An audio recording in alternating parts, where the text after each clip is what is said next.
Democrats don't speak for me. Speak for me, speak for me. Republicans can't speak for me. Speak for me, speak for me.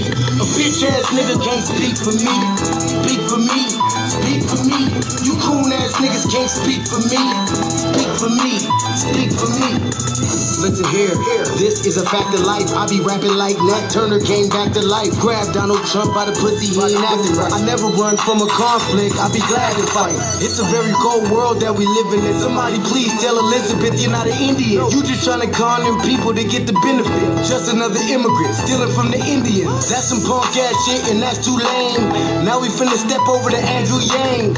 And you a sucker, you can never speak for black folks. Fake ass pandering, trying to get the black vote. The Democrats don't speak for me. Speak for me, speak for me. Republicans can't speak for me. Speak for me, speak for me. A bitch ass nigga can't speak for me. Speak for me, speak for me. You coon ass niggas can't speak for me. Speak for me, speak for me. You know your boy be high off sativa. Kamala wasn't popping, so we said bye, Felicia. She ain't had a right policy. We ain't trying to meet her. Y'all can take Biden too. Bye, we don't need her. We don't need Roland Martin or that coon Al Sharpton. Didn't need Cory Booker from the start, man. I don't fuck with police and no snitch. You know I'm coming with the heat when I spit it. The Democrats don't speak for me. Speak for me, speak for me. Republicans can't speak for me. Speak for me, speak for me. A bitch ass nigga can't speak for me. Speak for me, speak for me. You coon ass niggas can't speak for me. Speak for me, speak for me. If you ever go to court and this is your luck, try not to get fucked by Benjamin Crump. I know it's hard. You and all go is hard. But who the fuck is Amy Cloak? Put her picture up on the bullseye and start throwing darts. People cut our organs out our bodies, that's a stolen heart. They can't save us from the flood like Noah's Ark. Black lives always matter, we finna go for ours. So then we savages, we don't need to pot the piss. Mike Bloomberg is sub thick with that stop and frisk. Bitch, you ain't speaking for us, we don't know you. Bernie Sanders, they get your funky ass on too. The Democrats don't speak for me. Speak for me, speak for me. Republicans can't speak for me. Speak for me, speak for me. A bitch ass nigga can't speak for me. Speak for me, speak for me. You coon ass niggas can't speak for me. Speak for me, speak for me.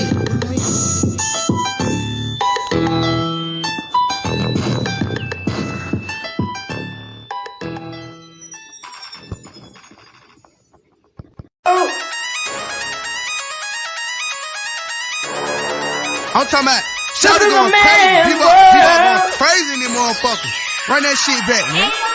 But it's nothing. Nothing. Got a woman on the bed.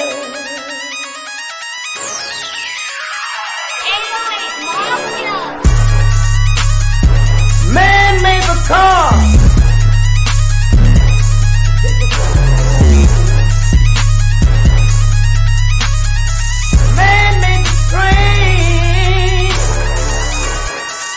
Carry the heavy load. Man made the electrolyte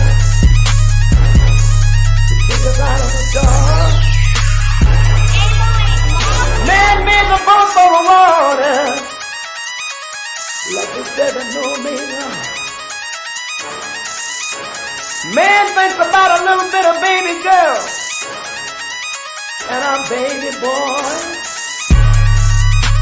Man make them happy because man make them dark. But after man make everything we can, do you know that man makes money?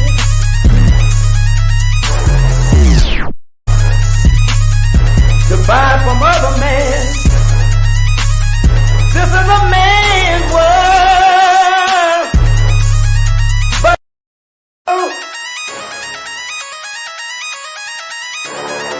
I'm talking about shout it going crazy. People going crazy in them motherfuckers.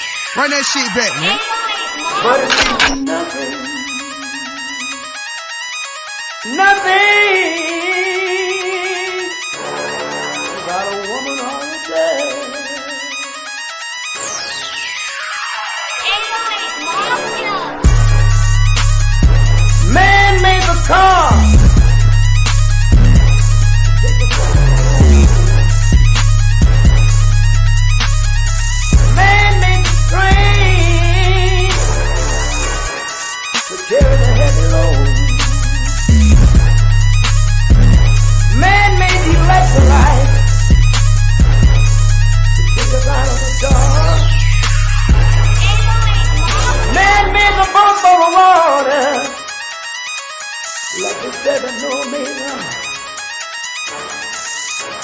Man thinks about a little bit of baby girl, and I'm baby boy. And man makes them happy, because man makes them joy. But after man make everything we can, do you know that man makes money?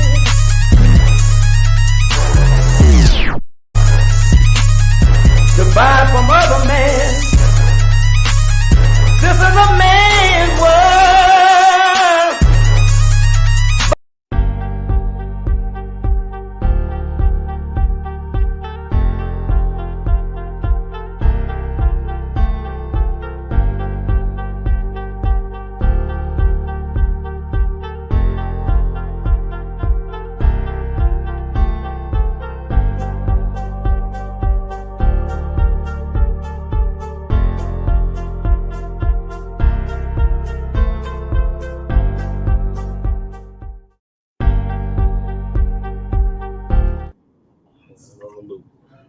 Greetings, Black family. Greetings. Thank y'all for tuning in to another episode of the Frontline Black News. I'm your host, Chain Crewman.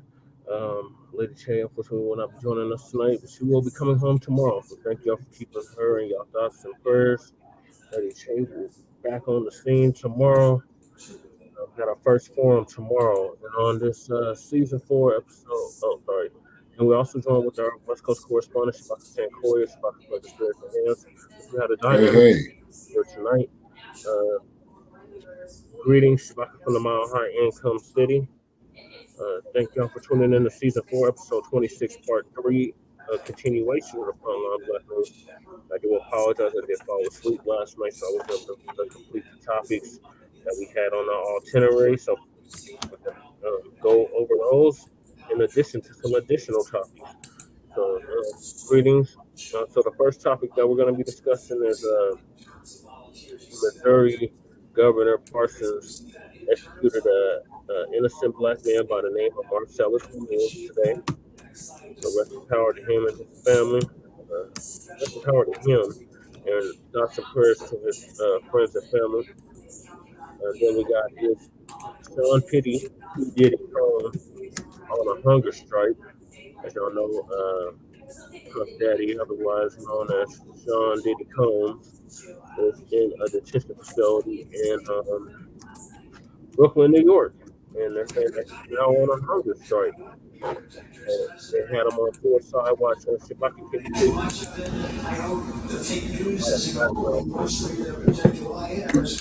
Say that again. Can you mute your TV? You got a lot of background noise. Damn, you could hear the TV? Okay, all right, let me turn this idiot box off. Then we got black men aren't with, not black men, no, we already covered that. Black women aren't with Kamala Harris.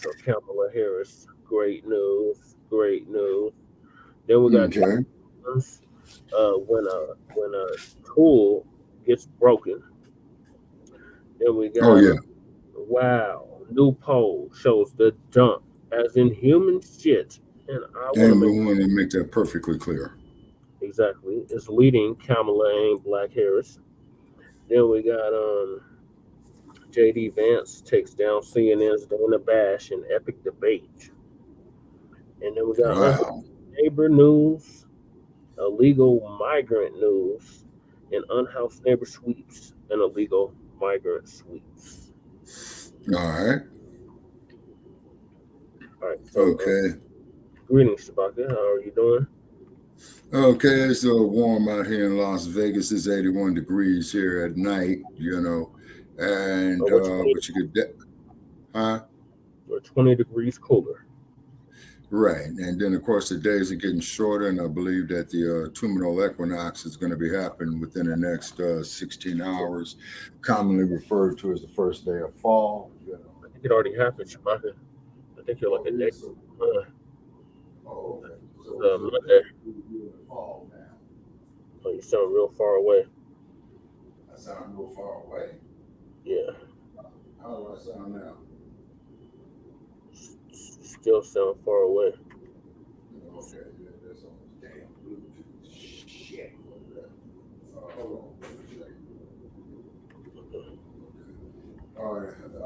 I sound now, sir? You sound much better. Okay, because I'm close to the laptop. All right. Okay. Alrighty, and then of course, ladies and gentlemen, as you know that you see up here on the wall, the state of Missouri had executed this man who was on death row. And then the sad part about it is that doing the research on it is that one of the witnesses at his execution says that this man heaved 6 times before he actually passed away. So I'm wondering if that falls under cruel and unusual punishment. But as you do know, believe it or not, the state of Utah does have what they call a firing squad to this day. And then there was a guy about, oh man, this must have been about in the late 90s, Brother Che. You could pull it up where they had an inmate in Utah who in fact requested the death penalty, and he had wanted to go before the firing squad in Utah. And going through a bunch of legal mumble jumble and whatever. They accommodated him. They kicked him off the planet. You know what I'm saying? Yeah. Oh, fading in and out again? Yeah. Okay, hold on. It's hot here, man. This cool air circulation in here. Because I don't want to turn the air conditioning on, man. Shoot, that didn't have too much background noise. Okay, but the gentleman that they executed in Missouri. Okay, first place I was going to his family. Yes. And number one, because they tried vehemently his son, who said, quite naturally, of course, his son didn't want his daddy executed. You know what I mean? But as we stated, and as we stated earlier on Shabaka's Black Experience Enhanced, which is a division of Frontline Black News, is that there was a DNA sample. Yep. Okay. That they didn't review, and it did not have this gentleman's DNA on it. You see what I'm saying? So, which means is that the state of Missouri either tampered with that evidence or that they were incompetent, and just on that basis alone should have been reason to delay his execution and actually to have the damn U.S. Supreme Court review it. But as we know how these kangaroo courts operate in regard to us. Right. So our good brother, Kid Grabby, gonna give us the update on this. State of Missouri executes Marcellus Williams.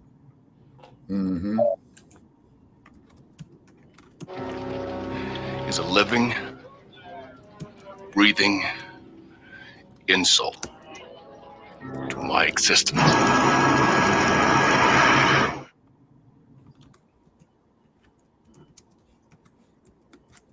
This is way over the edge. Like we it's not even over the edge. We died already. This is beyond the event horizon. Like we about to hit the vortex. Yeah, we about to hit the vortex. Yeah.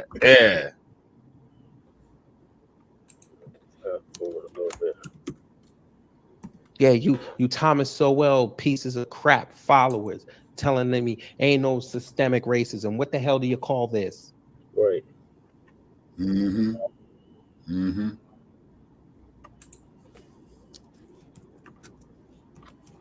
You got people out there telling y'all, don't kill that man. We go through that whole process of saying, don't execute that man. And you just took the letters and said, screw it, I'm going to do it anyway.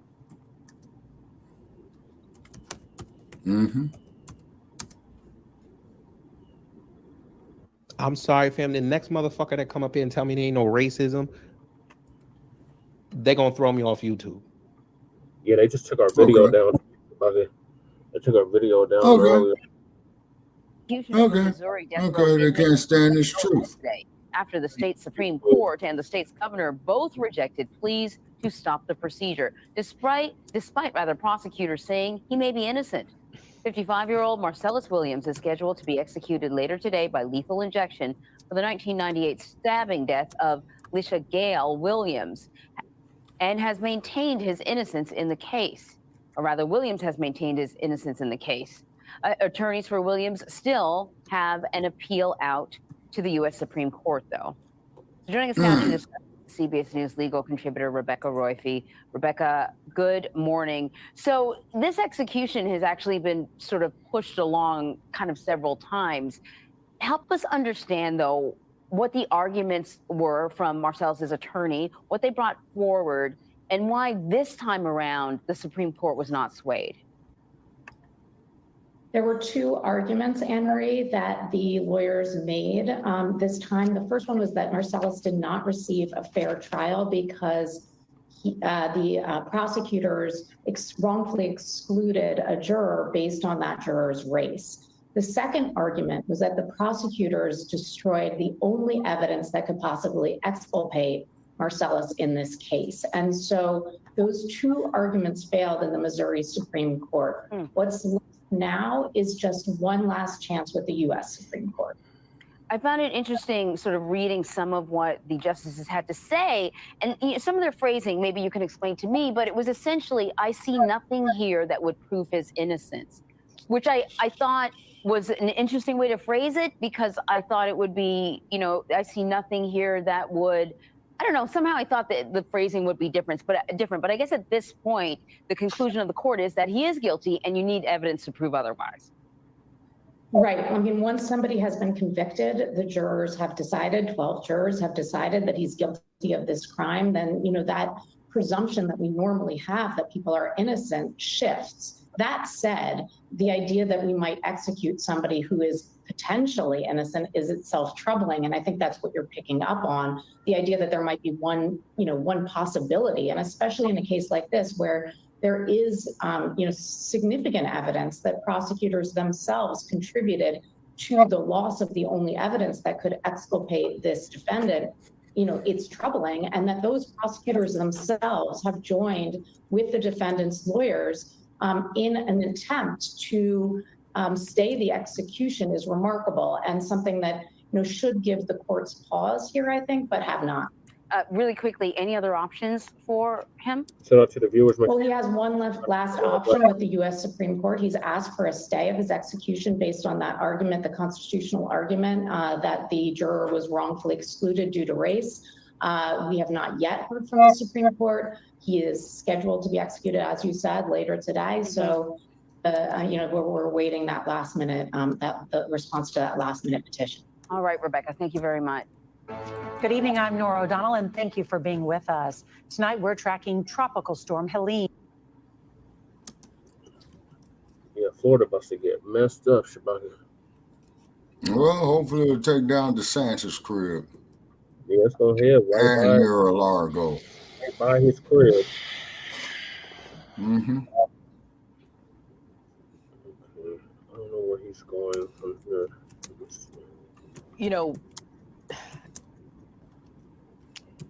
Let me go here. There's a growing concern. Oh, it's going to go to the press conference, I guess. Okay.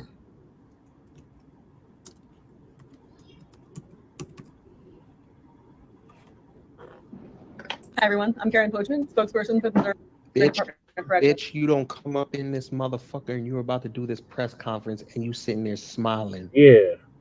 The hell is funny about this? You crack-headed looking Wendy's chick. No, you did not come into this press conference and start smiling.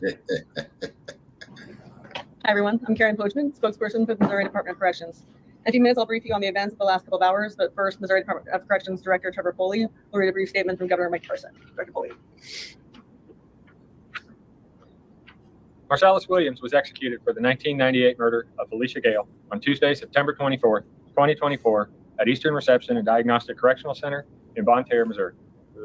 We hope this gives finality to a case that has languished for decades, re-victimizing Miss Gale's family over and over again. No juror. They already told you they didn't want him dead. Right. But y'all didn't care about that.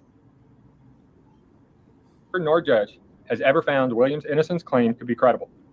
2 decades of judicial proceedings and more than 15 judicial hearings upheld his guilty conviction. Thus, the order of execution has been carried out.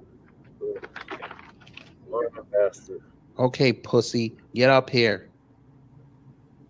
Get up here. Nah.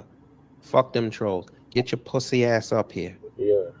Troll like we had. We're gonna educate you tonight. Get up here. Yeah. Yeah, George Trusty, get with Frontline Black News. I want to know. Get up here. Don't be scared. You want to talk shit? Come talk shit to me face to face. Get up here. Yeah, that's what we had to tell that troll last night. Let me see how tough you are when you guys see me face to face. Don't block them. Come up here, pussy. Let me see how tough you are.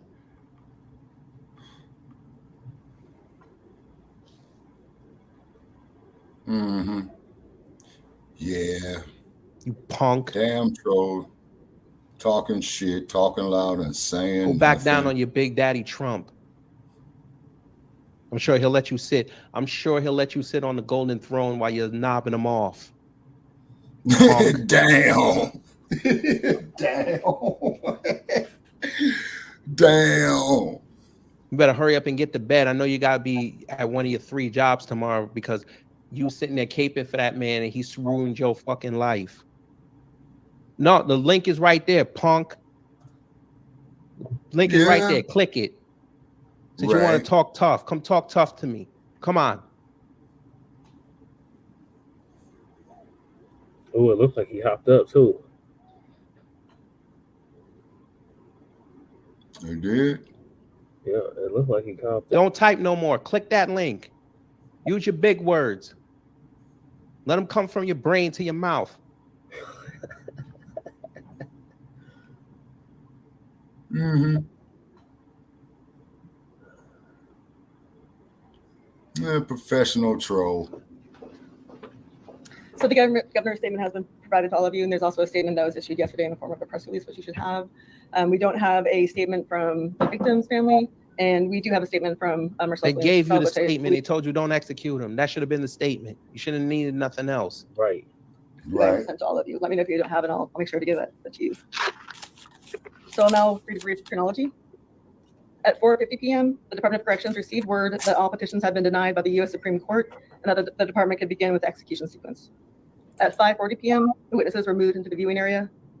At 6 p.m., including his son. So you made his son watch his father get executed. Real nice, Missouri. Real nice. The Attorney General Andrew Bailey notified the Department of Corrections that there were no legal impediments to the lawful execution of Marcellus Williams. At 6 p.m., Governor Mike Parson's office was asked whether there is any reason that the lawful execution of Marcellus Williams for the murder of Felicia Gale should not proceed. The answer was to proceed. At 6:01 p.m., the order was given to proceed with the lawful execution. At 6:01 p.m., the lethal injection of pentobarbital was administered. At 6:03 p.m., the 5-minute timer was set. At 6:10 p.m., Marcellus Williams was pronounced dead. There's an area here on the grounds of Eastern Reception Diagnostic and Correctional Center for demonstrators.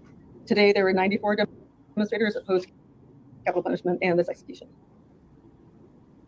Marcellus Williams was 55 years old. He was born December 30th, 1968 in Logansport, Indiana. Williams was 29 years old at the time of the 1998 murder of Felicia Gale in St. Louis County. He was received in the Department of Corrections on January 31st, 2000. And a few of the last things that happened today, his final visit with his imam, Delahi Qasim, took place from 11:01 a.m. to 12:32 p.m. His final meal was served at 10:53 p.m. It consisted of chicken wings and tater tots. There were 9 witnesses. Where you at, George? You got all that mouth. Where are you? There were no witnesses here for the victims, and there were 3 witnesses for the offender in attendance. So I'll take a few questions. What do you want? Since you want to interrupt my broadcast, go ahead and tell us how we love Command Me and Biden so much. Go ahead. Am I here? Let's go. Come on. You're wasting my time. Let's go. Tell us how we love Biden and Command Me so much. Am I here? I hear you. Let's go.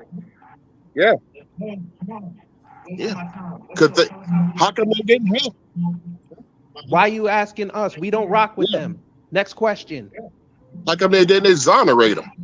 It would have been great PR for them. Kamala and Biden get no love over here. Next question. Since you wanted to interrupt my broadcast. It right there. This is national news. They can exonerate that guy because this is sick. Okay, then you need to go ask them. Don't come up in my comment thread with that dumb stuff that you Yeah, just that's wrote it in right there. They went to the Supreme It's almost Court. like They Geronimo said no. Pratt. Why didn't you go? Why didn't you go to Kamala and them? Hey, they do that keyboard tough guy shit. Okay, No, ain't no. I'm not calling you no names. No. Ain't no keyboard tough guy. I'm not calling you no names.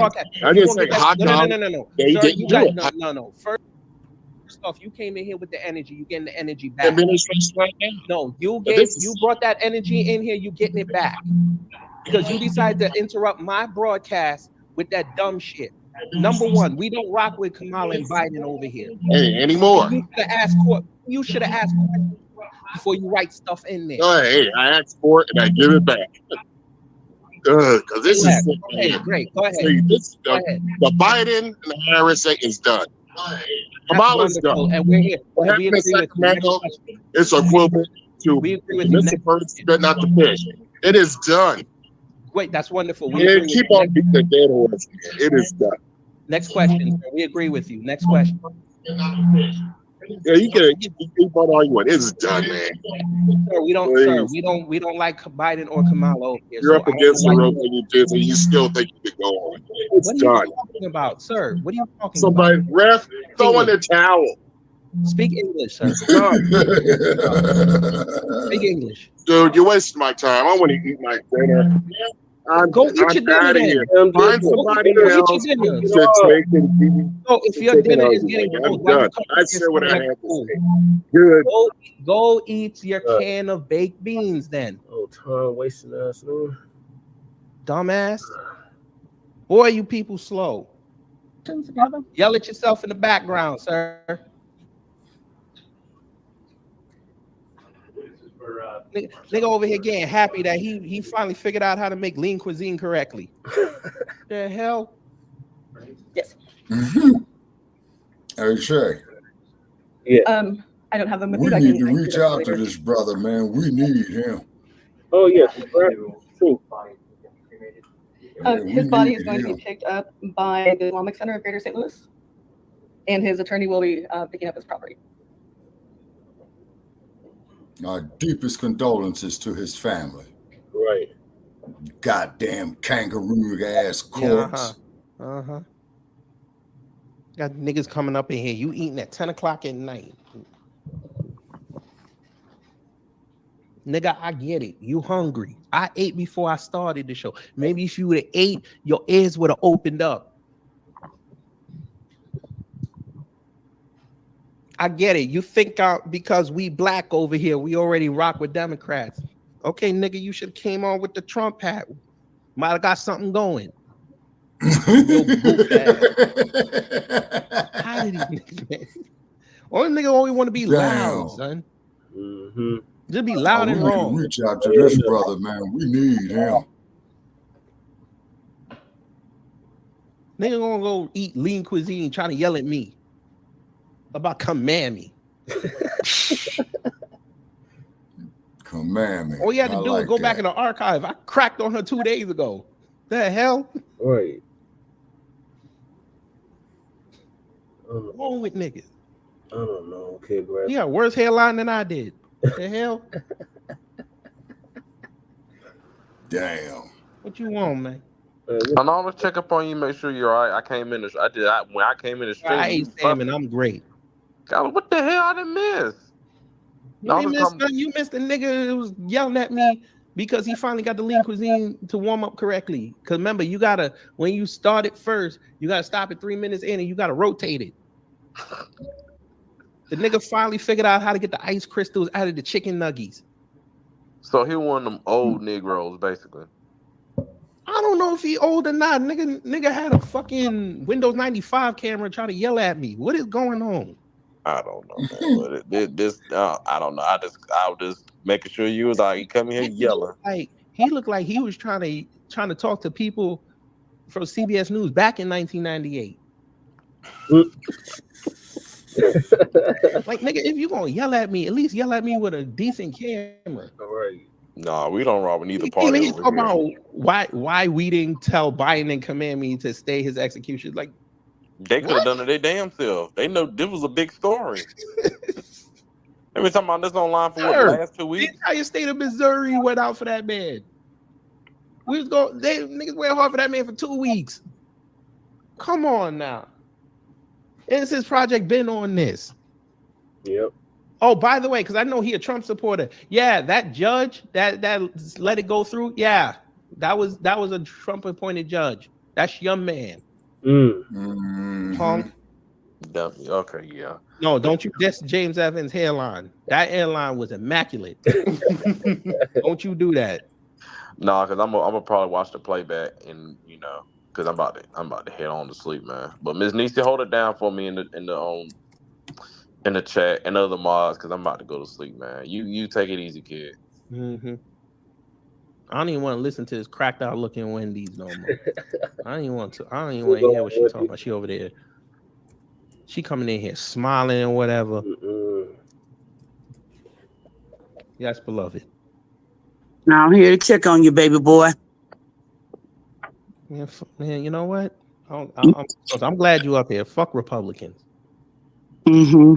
Let it all out, boo-boo. Let it all out. Conservatives. Fuck Trump. Fuck Kamala.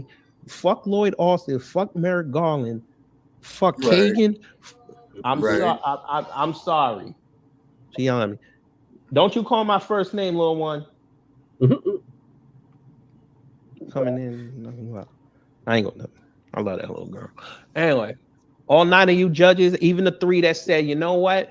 The state of execution, screw you. Governor Parson, screw you twice. Yep. Recall his ass. I hope the arch falls on you. Right. You bastard. In fact, impeach the motherfucker in Missouri. You had all them people show up at your office, say, stay that man's execution. You had the opportunity to do it, and you sat there and you smiled like a little punk and said no. Pretty much. I hope your car don't start. Right. Walk your punk ass home and you get run over by a truck. Missouri, you on the clock. Bitch. That man in that state might have screwed around and went red. They're red now, right? They might go blue in 6 weeks for this BS you just pulled. And I want to see it. That'll learn you. When is the last time? Has Missouri ever won? You got Josh Hawley over there in D.C. He quiet as hell. Where he at? Where Cori Bush? I know you got kicked out of the office. Where were you? You ain't say a word. Yeah, I think she's put something on Twitter though. Where all these black politicians at? Where y'all was at? Nah, y'all was quiet. All you black conservatives. Oh, wait. Why am I bringing y'all up? Well, the ones that are somewhat on code. Y'all all right. The rest of y'all, where y'all was at? Family, let me explain something to you. They had lawyers in this state handling evidence with bare hands. Where we do that at? Then you're going to get the excuse, oh, it's been 5 years. We thought the case was over. You still handling evidence with bare hands. Okay. No contamination. So y'all contaminate the evidence, but you still say the man is guilty. Gotcha. Okay.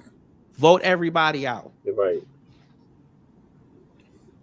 I moved to send Governor Parsons and everybody involved in getting that man killed. They need to go to Guantanamo Bay. Good evening, Eric. Hey, y'all, what's up? Yeah, man, I had to come up here because that last dude, there was some. That wasn't no dude. That wasn't no dude. Well, there was an unstable. Some of the picture. I'm gonna just put that. Yeah, he was gum under my shoes after I, scored threes in basketball. But how you boil all the water out of the green beans in the can, sir? Ain't no use in talking to that fool. I already put him in the gulag. Yeah, I blocked him, so I don't got to worry about his ass. How you burn out all the juice out of the can of green beans? How? First, he has to learn how to open the can. Can he do it? No, Miss Niecy, he put the can in the pot without the water. He didn't even try to boil the can in the water. He just put the can in the pot and warmed it up. How did you boil out all the water? Well, when he came up, which I was surprised he did, I took one good look at him. I said, he eats crayons. No, he eats the washable markers. Damn. I thought we was bad. Go ahead, let it all out, KG. George Bush will pay for his crimes. This is who he let out. Good evening, my sister Deneen. He failed recess. I almost talked at length with someone who failed recess. He sounded incoherent to me. Well, he drank. He got drunk before he finished the lean cuisine. Right. I'd be drunk too. Yeah, with facial features like that, I'd be drunk too. You know, he might have opened his cans with shark fins because you know his teeth look like shark fins and shit. So I don't know. Done. See what he talking about. Okay. See. Now I wonder what you white folk gonna do now.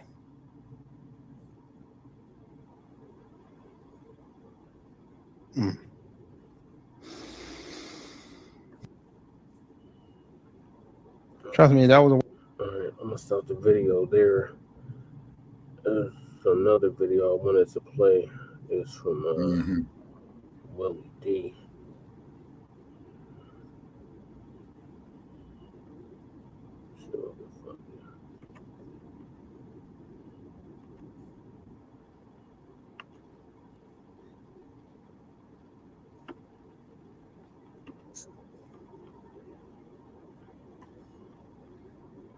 Falsely accused of something that could put you on death row. What's strange is that there are so many people who were on death row that got exonerated, actually, who had the similar stories, who said, I never thought something like that would happen to me. See, I'm a realist. So I know anything that can happen could happen. That's the way I roll. Anything that can happen could happen. Yeah. So I never put anything past anybody or anything. This guy, Marcellus Williams, had overwhelming evidence to support his innocence. But the state of Missouri executed him anyway. Why did they do that? Because they could. Damn. Marcellus long maintained his innocence, and the killing was opposed by the victim's family. It was opposed by the jurors and the office that tried him. Let me say that shit again. Marcellus Williams's innocence and killing, he maintained his innocence, but his killing was opposed by the victim's family, jurors, and the office that tried him. Yeah. They executed him today, despite objections from the prosecutors who sought to have his conviction overturned and have supported his claims of innocence. Now, you know that don't happen. You know the prosecution ain't trying to let nobody off the hook. It don't matter if they're innocent or guilty. They're not trying to go backwards. A lot of them, they have the mentality that, man, if you in here once what's done is done, and that's that. And man, they heartless. They don't give a damn. Marcellus, who was 55, was killed by lethal injection. It ended a legal battle that had sparked widespread outrage as the office that originally tried the case suggested he was wrongfully convicted. Do you understand the words that are coming out of my mouth? The office that originally tried the case said that the man was innocent. And yet these uncivilized mutts killed him anyway, just because they could. Pretty much. Pretty much. You had lawmakers Yes, and civil rights advocates across the United States condemning the move for them to execute this man. Yeah. Still and yet, Missouri's Republican Attorney General, Andrew Bailey, pushed forward with the execution against the wishes of the St. Louis County Prosecuting Attorney's Office. You know that don't happen. Prosecution said, we made a mistake, man, let the man go. Simple as that. But for some reason, they wanted this man dead. They didn't give a damn.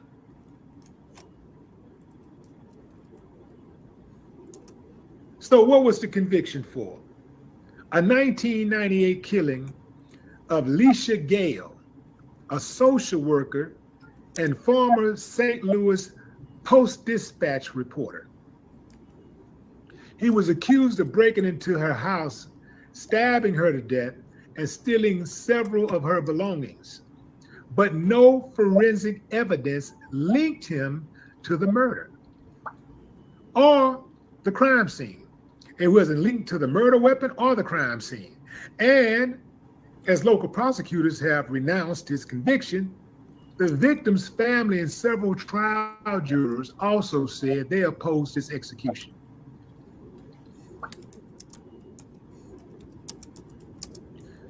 Family, if you're not questioning why any system would allow this to occur, you are part of the problem. Yep. The execution of an innocent person is the most egregious manifestation of Missouri's obsession with killing folks who are innocent.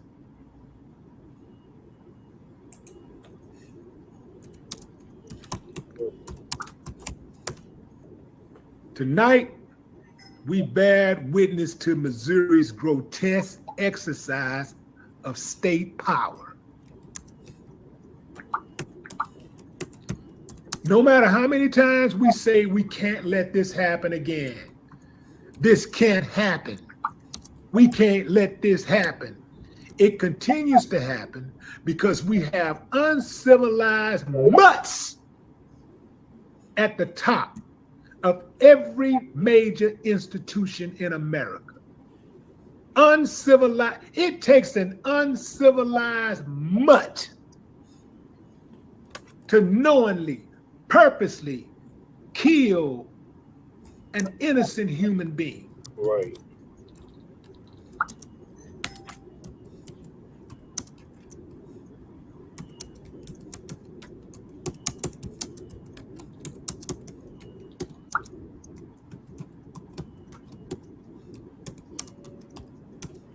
The man had to go through this back in 2015. He had a stay of execution. And the Missouri State Supreme Court granted his attorneys more time for DNA testing.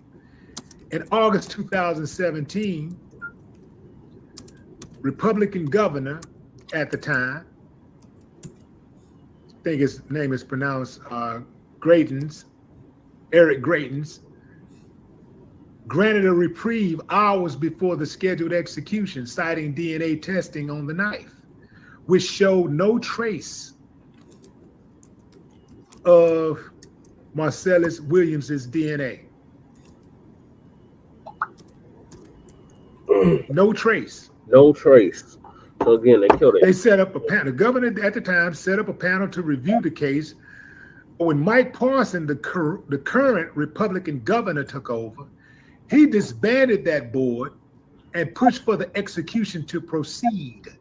this uncivilized mutt, Mike Parson, the governor of Missouri, disbanded the board and pushed forward for the execution.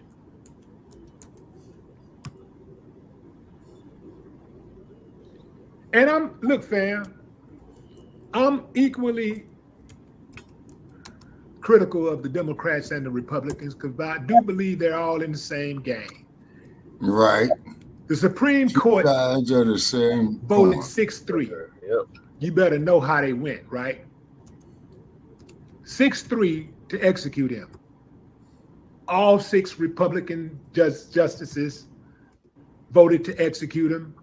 All 3 Democrat judges voted to not execute him.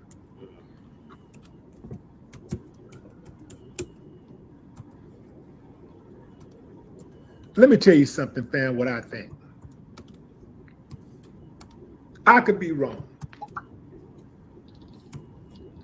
But I think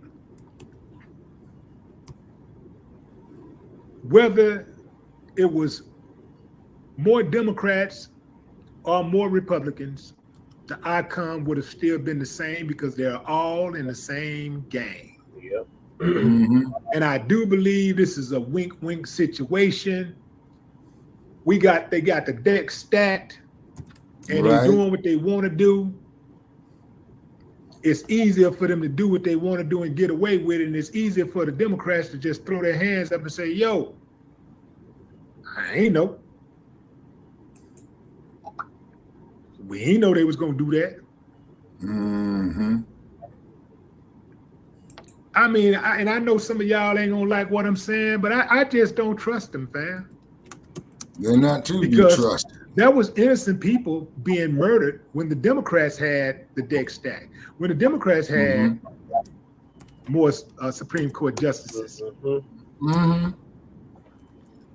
That was innocent people getting murdered then. Yep. Right.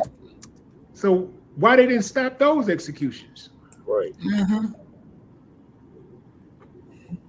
You feel where I'm coming from, fam? Am I making any sense? You're making a lot of sense, brother. I just don't trust them. They're not to be trusted. This is Willie D from the Ghetto Boys, Shabbat. Okay. All right, send them an invite to join us on Grand Rising. They took this man's life. They didn't give a damn that this man was a human being.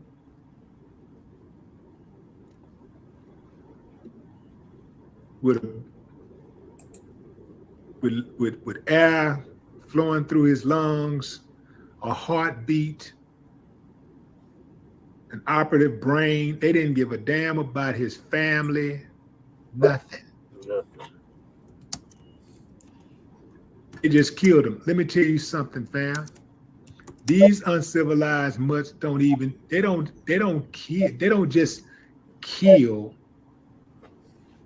animals. They don't, especially dogs. They don't just kill dogs. They just killed this man.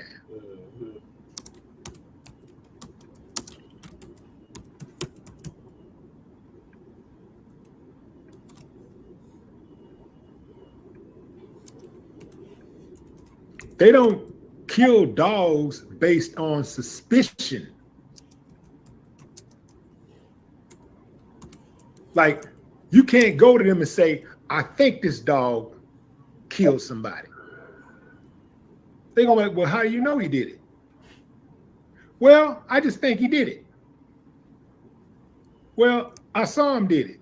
I saw him do it. They're going to go and inspect the dog. They're going to get the dog. And no, this dog ain't got no traces of blood nowhere on him. Ain't no DNA nowhere.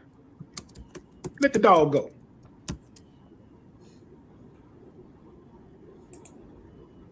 They just executed that man like it was nothing. Family, this is why you gotta stay your ass out of these courtrooms. Yep. They did that to an innocent man. Imagine if you mess around and get caught up in something that you intentionally got caught up in. Imagine what they'll do to you. If they doing this to innocent, if they killing innocent people, imagine what they'll do to you if you go out there and do something intentional. These motherfuckers are heartless. Yeah, they are. Soulless. Pretty much. The devil. Evil. Evil personified. Yes, sir.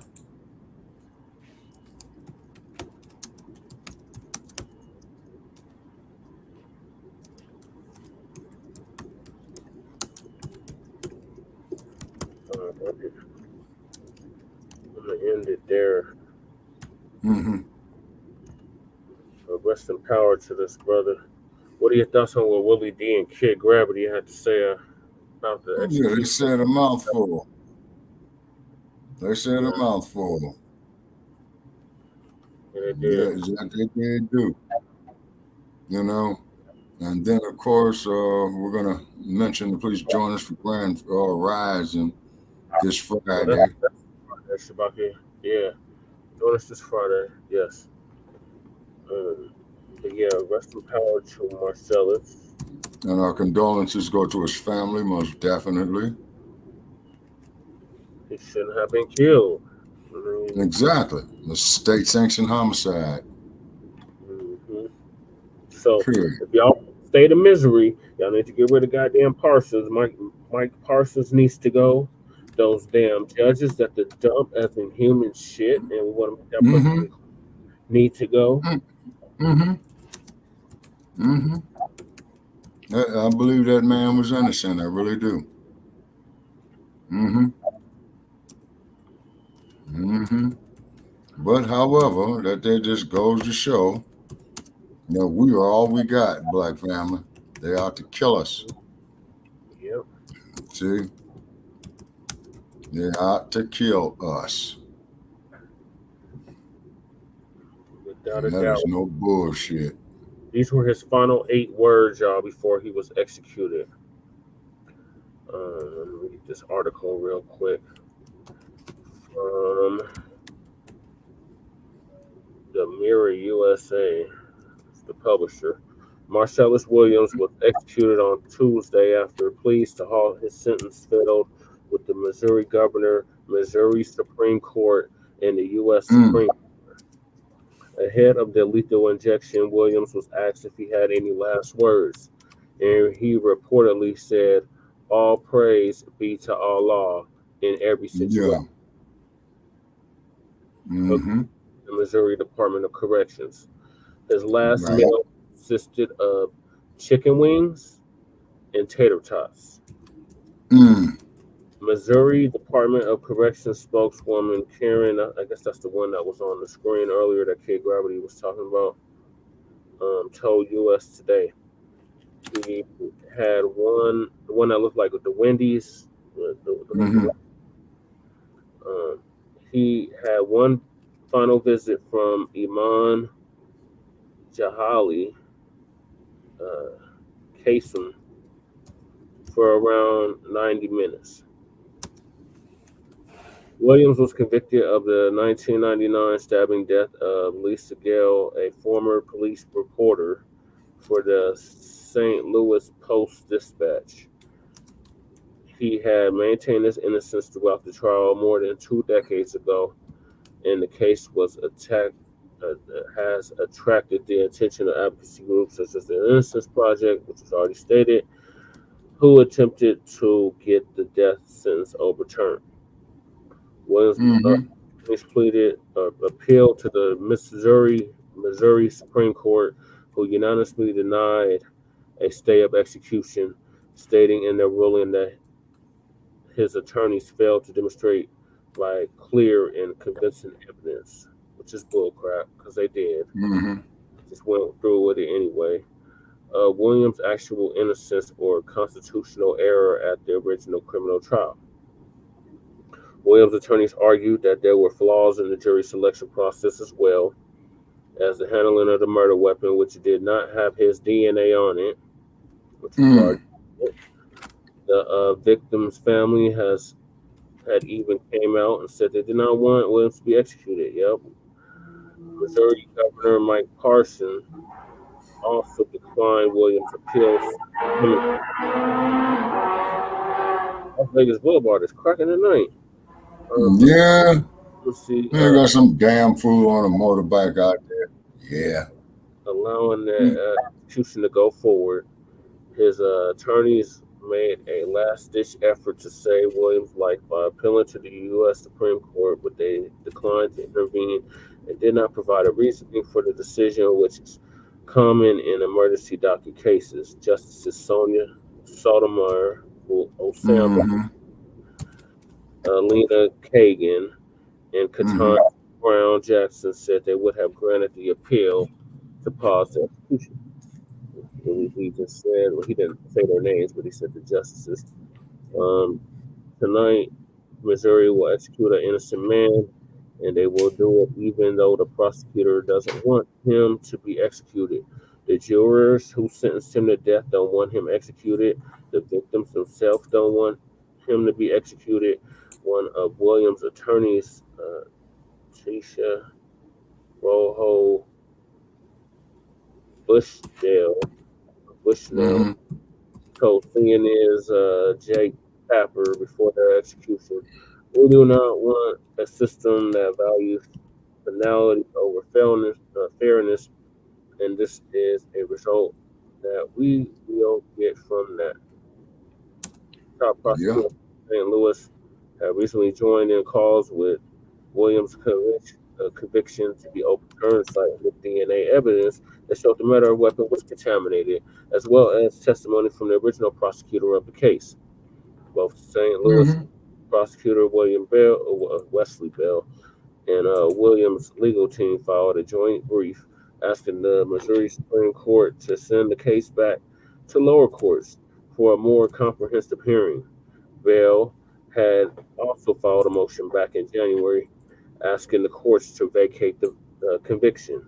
He argued the motion that new DNA evidence had come to light, suggesting that Williams may not be Gail's killer. The Missouri Attorney General's office said that the new evidence did. The Missouri Attorney General's office said that the new DNA evidence did not exonerate Williams. In this case, of DNA tests proved the office was right all along. The knife in question had been handled by many actors, including law enforcement, since being found. Attorney General Andrew Bailey said. In addition, one of the defense's own experts previously testified that he could not rule out the possibility that Williams' DNA was also on the knife. What? He could only testify to the fact that enough actors had handled the knife throughout the legal process that others' DNA was present. Death Penalty Information Center.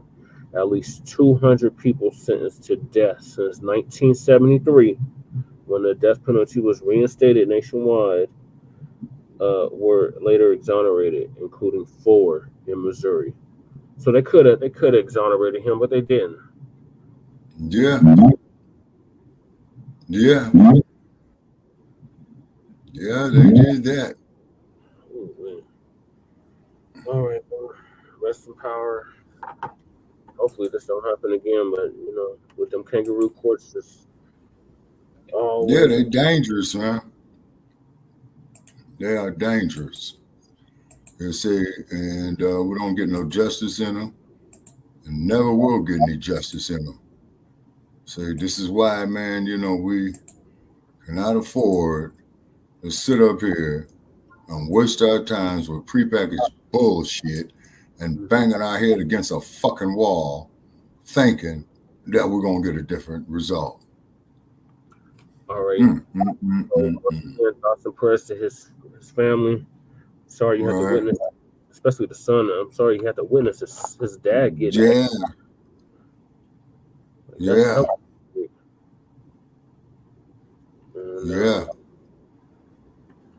Shame on you, Missouri, especially you damn Yeah. governor.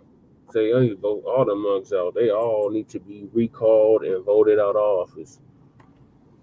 They clearly Yeah. killed Mr. Man, and y'all need to send a direct message to them in November. Yeah. Has Missouri ever went blue?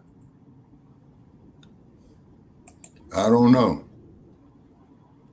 I'm trying to think. I think they went blue when Clinton was in office. When Clinton got elected, I'm not 100% sure though. Yeah.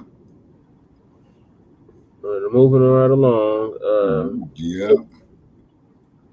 Diddy is threatening a hunger strike. Wow. So Lisa Cabrera, our good sister's gonna give us an update on that. Mm-hmm.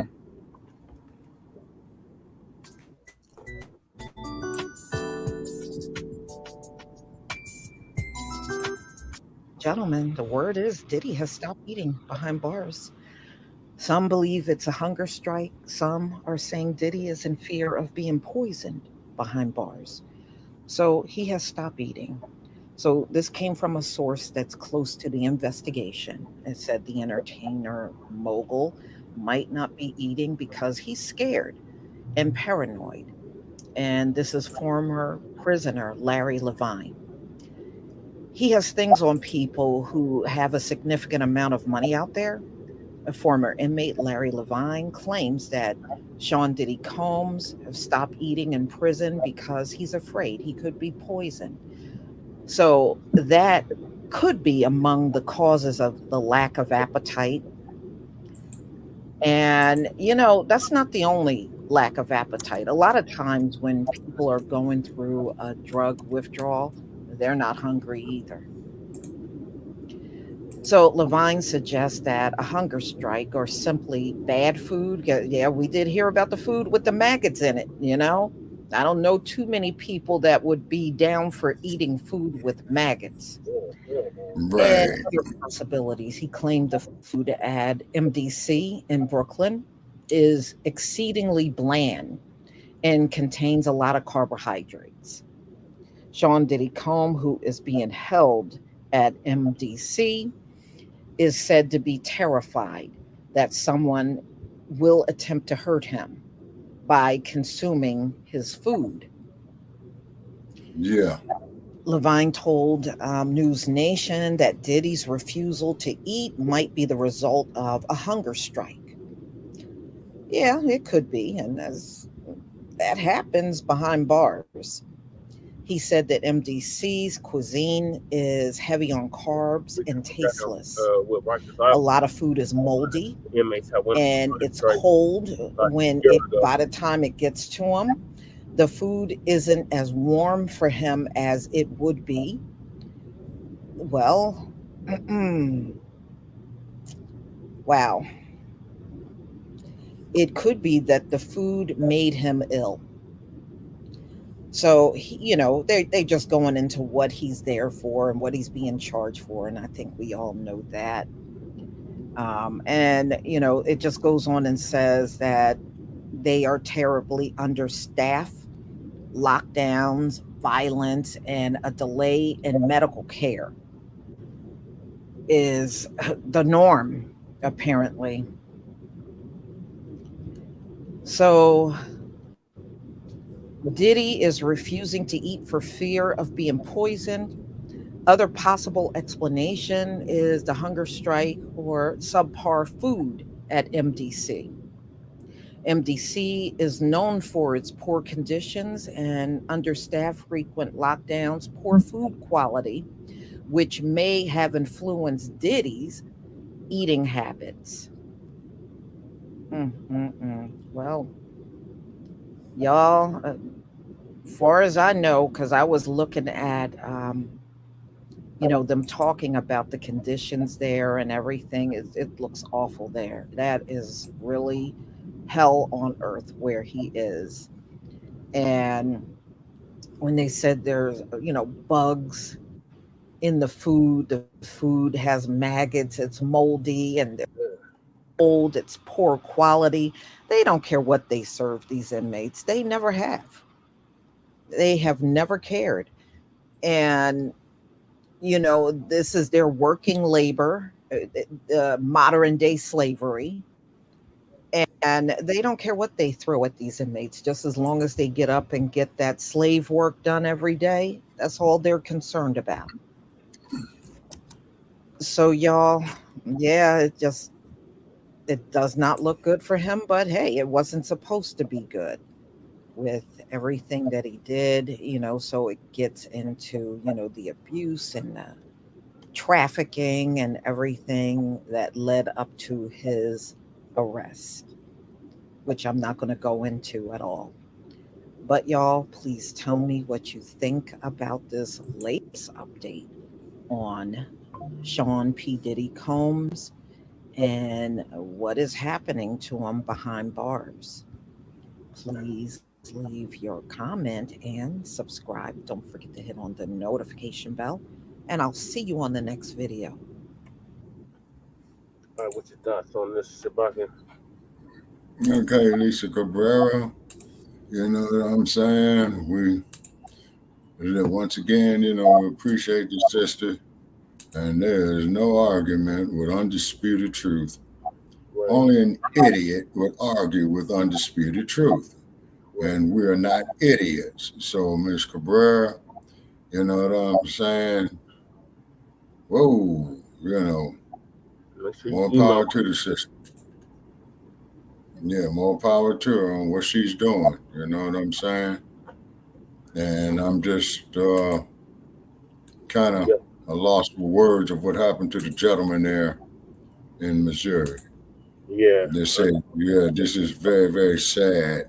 It really is. And then as far as Diddy being on a hunger strike, yeah, he's doing right by not eating that garbage in jail.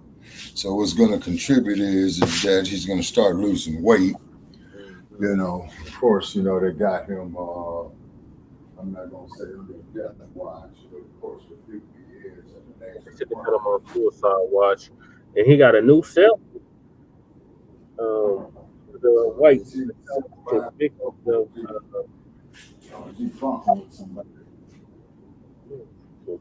one of the crypto execs.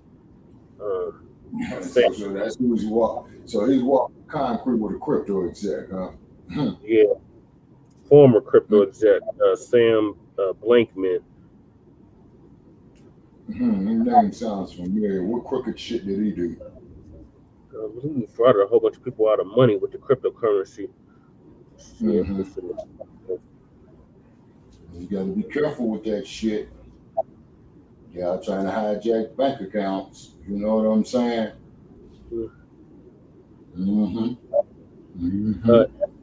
Ex-founder Sam Blankman was sentenced to 25 years in prison for securities fraud conspiracy that doomed his cryptocurrency exchange and related hedge. Okay. Yeah, that sounds about right. So he was accused of him and other top execs were accused of looting customer accounts on the crypto exchange FTX to make risky investments, make millions of dollars of illegal political donations, bribe Chinese officials, and buy luxury estate in the Caribbean.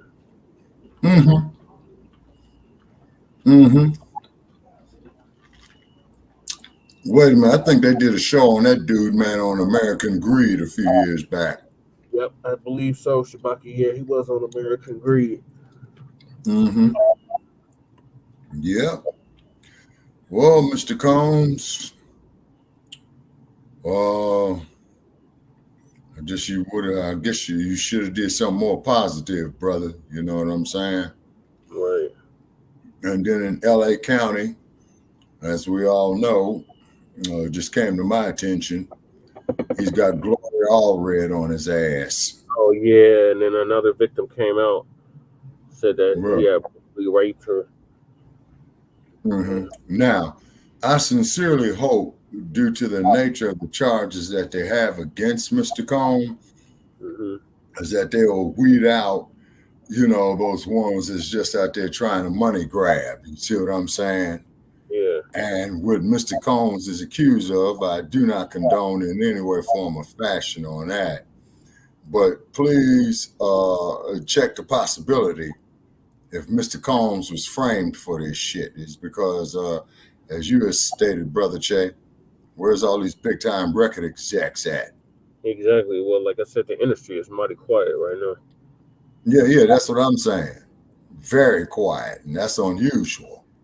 You see what I'm saying? Very, very unusual. See, so they're probably yes, they are probably out there, man. You know, doing their protection. They're showing themselves up.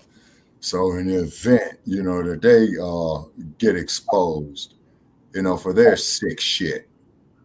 Right. Because I heard it that you can get so rich, man, then your mind starts going to bizarre shit.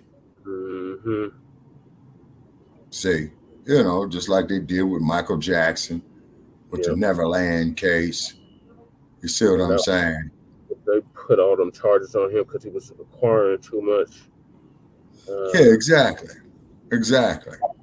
And then when he got the Beatles song book, man, that pissed a whole lot of people off.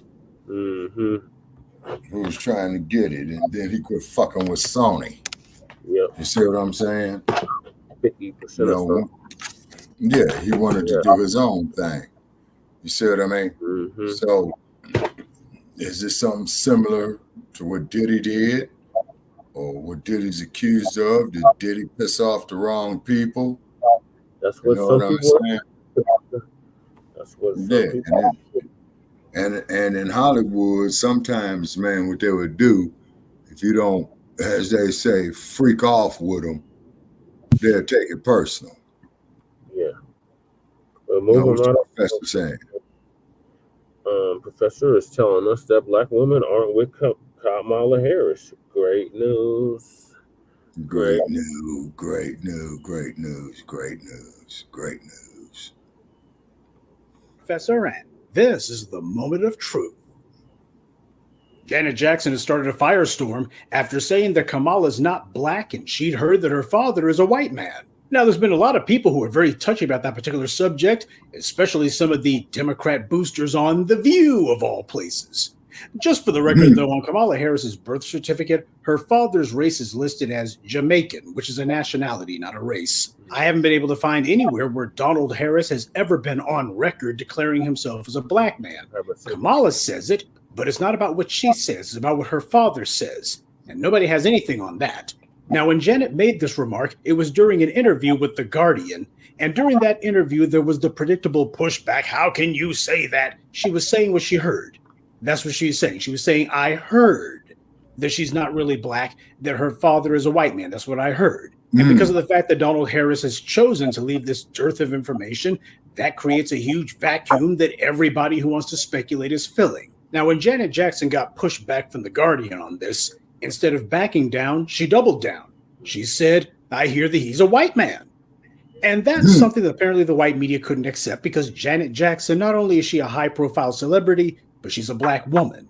And of course, the entire idea is that black women in particular are not supposed to have any misgivings about Kamala Harris whatsoever because it's forbidden. You just can't do that. Now, after this interview made waves, you had this white Egyptian who worked for Janet Jackson, and this guy, he took it upon himself that he was going to correct the record on his own. So he decided to put out a false statement, a total lie, saying that Janet Jackson apologized. Here's a statement from Janet Jackson that I'm giving to you. In this statement, she says that she apologizes, that she was given misinformation, she wants unity, etc. That's what he put out there without her permission. Now, when Janet Jackson found out about this, she had this clown fired, as she should have. But it just goes to show, you might want to think to yourself, how many times have we seen somebody who the white media has been taking aim at, and then out of nowhere, we get some sort of weird statement saying, oh, I'm doing an apology for this, that, and the third. And the person turns up later going, I don't have any memory of it. That's what happened here. Except in this case, it was actually high profile, so we know about it. Now, this individual, this El Masri character, he, after he got fired, put out a statement in which he admitted that he had lied, but he claims that he was only doing it for Janet's own good. He was just trying to help her and saying that he didn't deserve to be fired. And then after all that, he wrote, "All my support to Vice President Harris." That's what this guy does. Sounds like the Democrats had themselves an inside person in Janet Jackson's camp. Sounds like this pathetic PR shill is now trying to audition for a job with a possible Harris administration. Well, he'll have to get in line along with Roly-Poly Martin, Angela Rye, and a bunch of other clowns. But understand that the lie that this guy put out there, falsely, intentionally falsely claiming that Janet Jackson had apologized when she never did, this was picked up by all the white media outlets. They were running with this and saying, "So, see, she got her mind right. She went ahead and took all that back." They disseminated this lie to the world. So this lie was spread far and wide, and that was the entire point. Even though Janet Jackson never apologized for anything because she hadn't done anything wrong, this creep lied and claimed that she had anyway. This is how white power operates. If they can't trip you up, if they can't intimidate or coerce you into backing down, then they'll just have some operative put out some straight lie about you. But the fact that Janet Jackson was the one, a high-profile black woman who was the one who said this, oh, that's just made heads explode. See, while the white media gives wall-to-wall coverage to super thoughts like Meg Thee Stallion and dried-out has-beens like Vivica Fox, they try to ignore Janet Jackson because they're afraid of black women. A black woman who isn't acting like a skank, who makes it clear that she's going to be taken seriously, they hate that.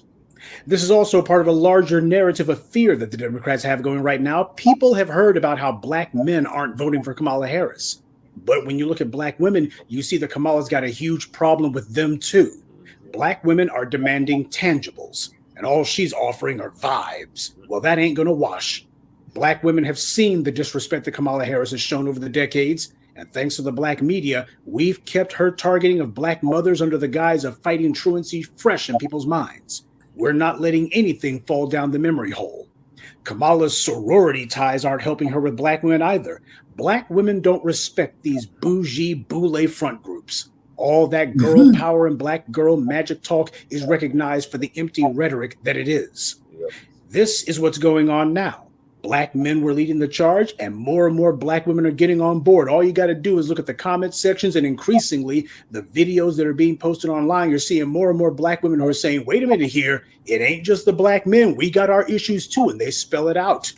The white media's avalanche of propaganda isn't drowning out black women's voices, which is what they're hoping for. We'll try to drown their voices out. And in the case of somebody like Janet Jackson, if you can't drown their voice out, then just lie about it. Say, oh, they didn't say that at all. This is how the white media operates. Here's another example for you. Everyone knows the NAACP is in the tank for white power. They've been a bootlicking jamboree for so long now, it's not even worth a discussion. Whenever we talk about bootlicks or controlled opposition and sellouts, we're talking about the NAACP. You see, this month they did a poll to gauge Kamala's support among black voters in general. And being the NAACP, you can bet they made sure that the questions and the people selected as the sample for the poll were as favorable to Kamala as possible. That's their job. So what were the results of the NAACP poll? Bad news for Kamala. That's what. As an alleged black woman, we're told that black women can't wait to vote for Kamala, that black women are the main ones supporting her. Well, don't look now, but the NAACP's own poll shows that only 79% of black women over the age of 50 plan to vote for Kamala Harris. That's important because Kamala herself is 59 years old now. Black women over the age of 50, that is her demographic. And if 1 out of 5 are planning to not vote for her, that's a problem, especially in a presidential race this tight, where she's behind in the polls. But when it comes to younger black voters, 18 to 49, that's where Kamala Harris's support in the black community really plummets.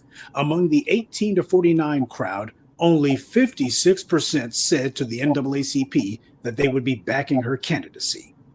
That's the impact that the black media has had, because that's who we talk to. 18 to 49, that's our demographic. That is everybody from Gen X all the way to Gen Z.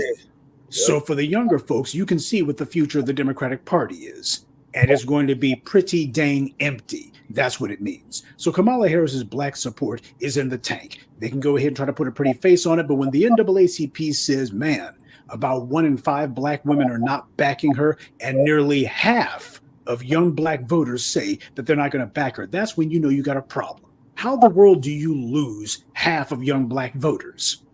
By doing nothing for them for over 3 generations. That's how. Right. You can trot out all of the phony baloney black activists you want, all of these sock puppets who the white media trots out every few months.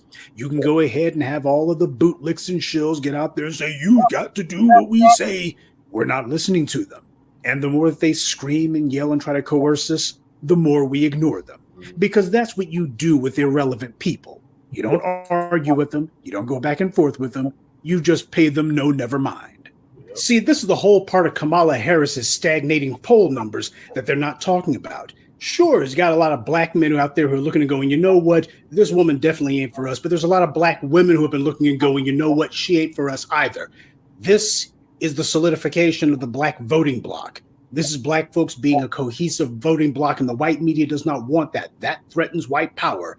Black people who are on code and united threatens white power. As Newsweek reported, Harris's support among black voters, while strong, lags behind previous Democratic candidates. A Suffolk University poll from earlier in September showed that she held a 64-point lead over former President Donald Trump. This figure is lower than Joe Biden's 2020 lead, which stood at 78 points, and significantly behind Hillary Clinton's 88-point lead in 2016. See, as the Cajun Skeletor, James Carville, had said, Democrats' numbers with black people have been trending downward for over a decade, since 2013.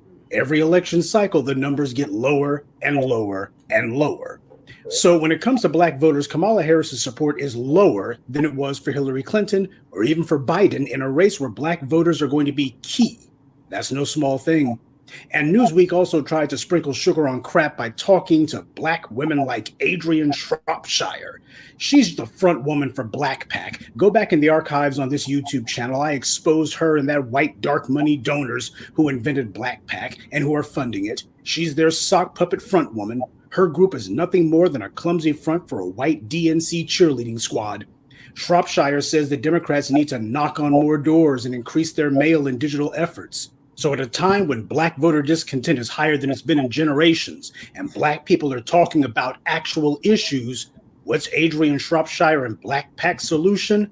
More junk mail and more website banners to annoy you on the internet. Not a word about policy, which is what black voters have pointed to as being the entire problem. See, this is what so-called Blackc's about. This is what they're saying should be done. Ignore black voters' concerns and instead just carpet bomb them with more propaganda.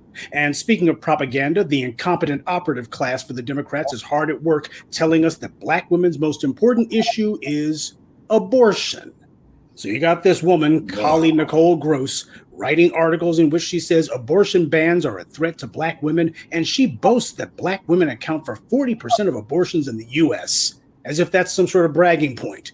I looked to see if this alleged academic has ever demanded policymakers address the black maternal mortality rate, and I found nothing. Yeah, they want to sit here talking about back alley abortions cost women their lives, not as much as the black maternal mortality rate does. It's these doctors who are in these hospitals who are killing black mothers, far higher than the number of black women who may have lost their lives to the proverbial back alley abortion, but nobody talks about that. Oh yeah, we want to save black women and girls. It's all about saving black women's lives. Yeah, but not when it comes to actually having babies. If a black woman's saying, I'm trying to create more black people, let the woman die. I didn't even bother to look to see if this Callie Nicole Gross woman has demanded policies to address the black infant mortality rate. How about more black babies, please? Don't see anything from her on that. Anyone who's writing love letters to abortion doesn't give a rip about black babies. And because of the fact that you need black women to have black babies, if you're not talking about the black maternal mortality rate, then you don't care about black women at all. This is what intersectional feminism is, family. A Trojan horse for a straight anti-black policy that's meant to kill black women. That's their idea of girl power, putting as many black girls and women in the grave as they can. This is who Time magazine trots out as speaking for black women. They say nothing about anything that will undermine white power. Instead, they push strategies that white Democrats want. So for all the black mothers out there, take heart. Kamala Harris will make it easier for you to abort your babies. And even if you don't want to do that, that's okay. she'll make it easier for your daughters to abort theirs. And just in case you're one of those pesky black women who actually thinks black babies are a good thing and that black Americans should have a future, well, Kamala's got a solution for that too. Since the doctors are killing black mothers, which is what maternal mortality actually is, it's state-sanctioned murders of black mothers. Neither Kamala nor any of her black feminist cheerleaders will say a word about that, and they won't do a thing about it either. Now go to the polls and vote for Kamala. Vibes, it's beyond absurd. They make an in-your-face show of their utter contempt for black women, and then they can't understand why black women are souring on voting for Kamala in specific and Democrats in general. This is the untold story of Kamala Harris's poll numbers having stagnated. They're doing everything they can to avoid having to admit that the first Asian woman who's on the ballot for the presidency, who made a career out of prosecuting black women, she doesn't have black women's support. No matter what the white media may try to tell you, Kamala Harris's black voter support is weak, and they know it. Just take a look at what Politico wrote.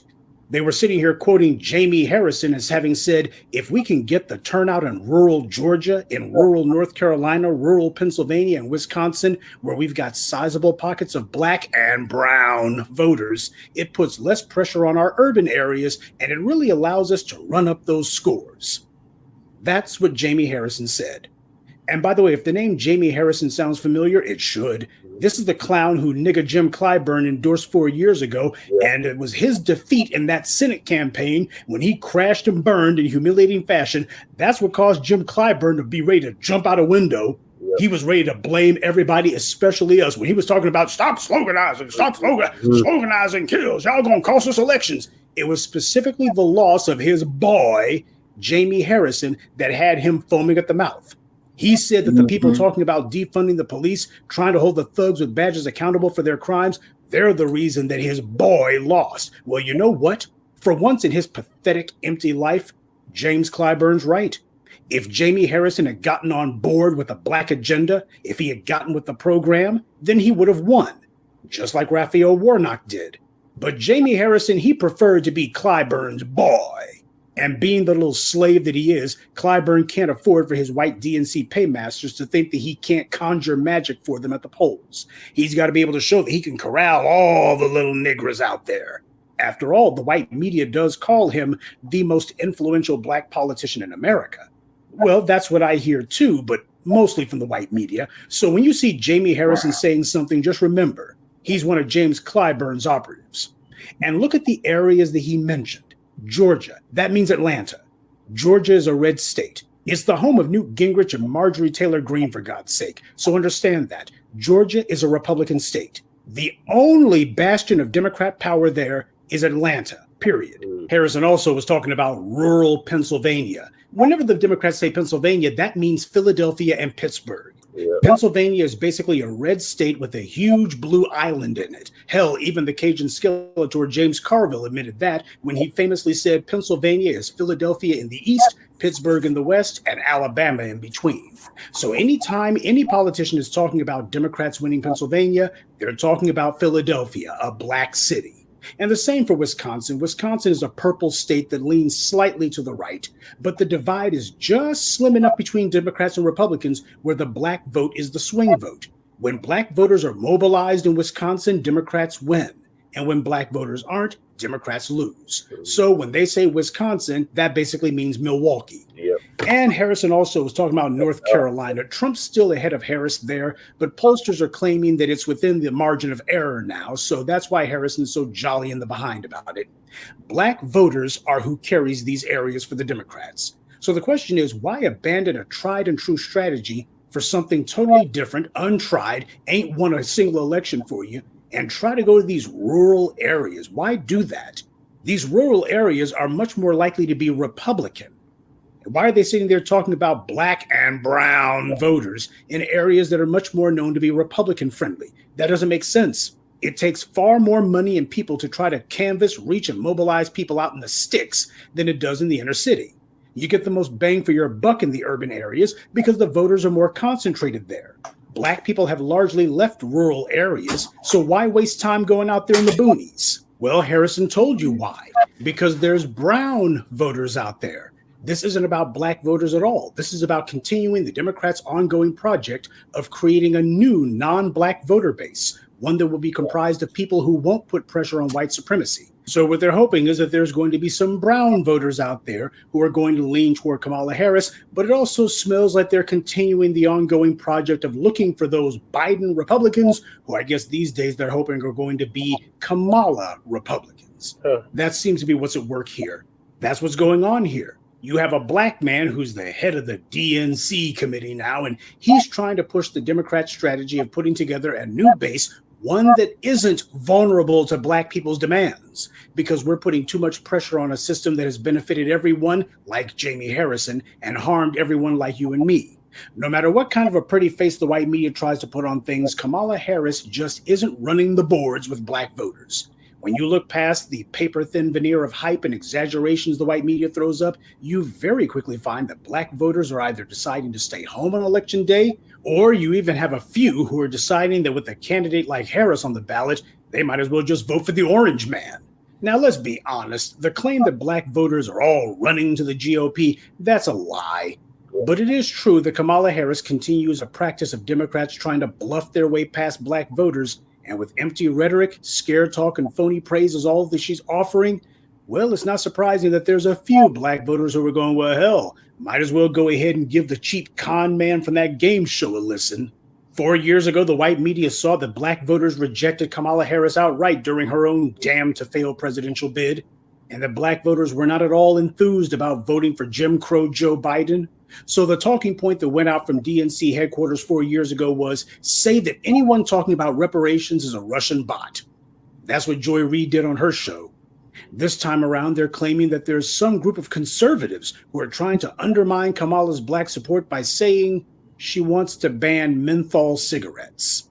I'm not making that up. That's what the white media is claiming. Now, this is a stupid ploy on the white leftist media part because black voters aren't talking about cigarettes. Clearly, this is meant to be the white leftist media saying that the white right is clueless about black voters, so they think some stereotype about black smokers and menthol cigarettes is going to turn black voters against them.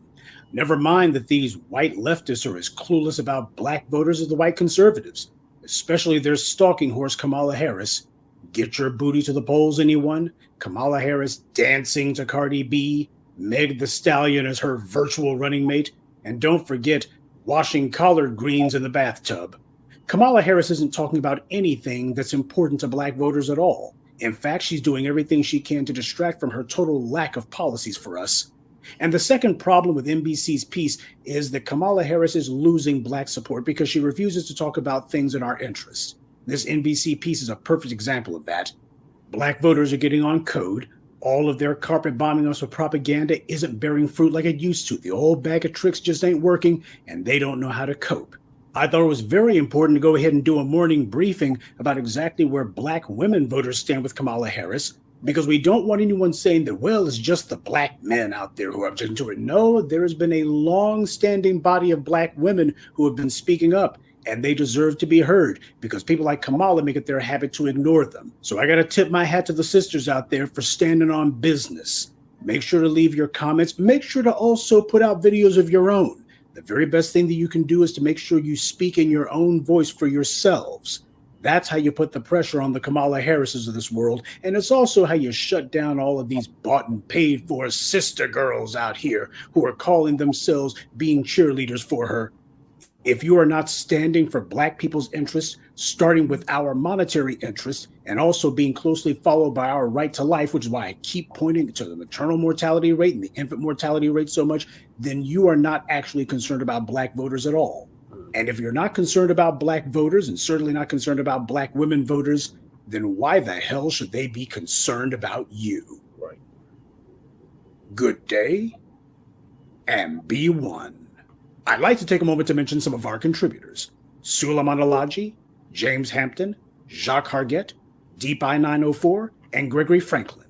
Salute to them, and thank you to everyone for listening, liking, and sharing this message. Black empowerment only exists because of you. Right. Well, once again, the professor drops knowledge.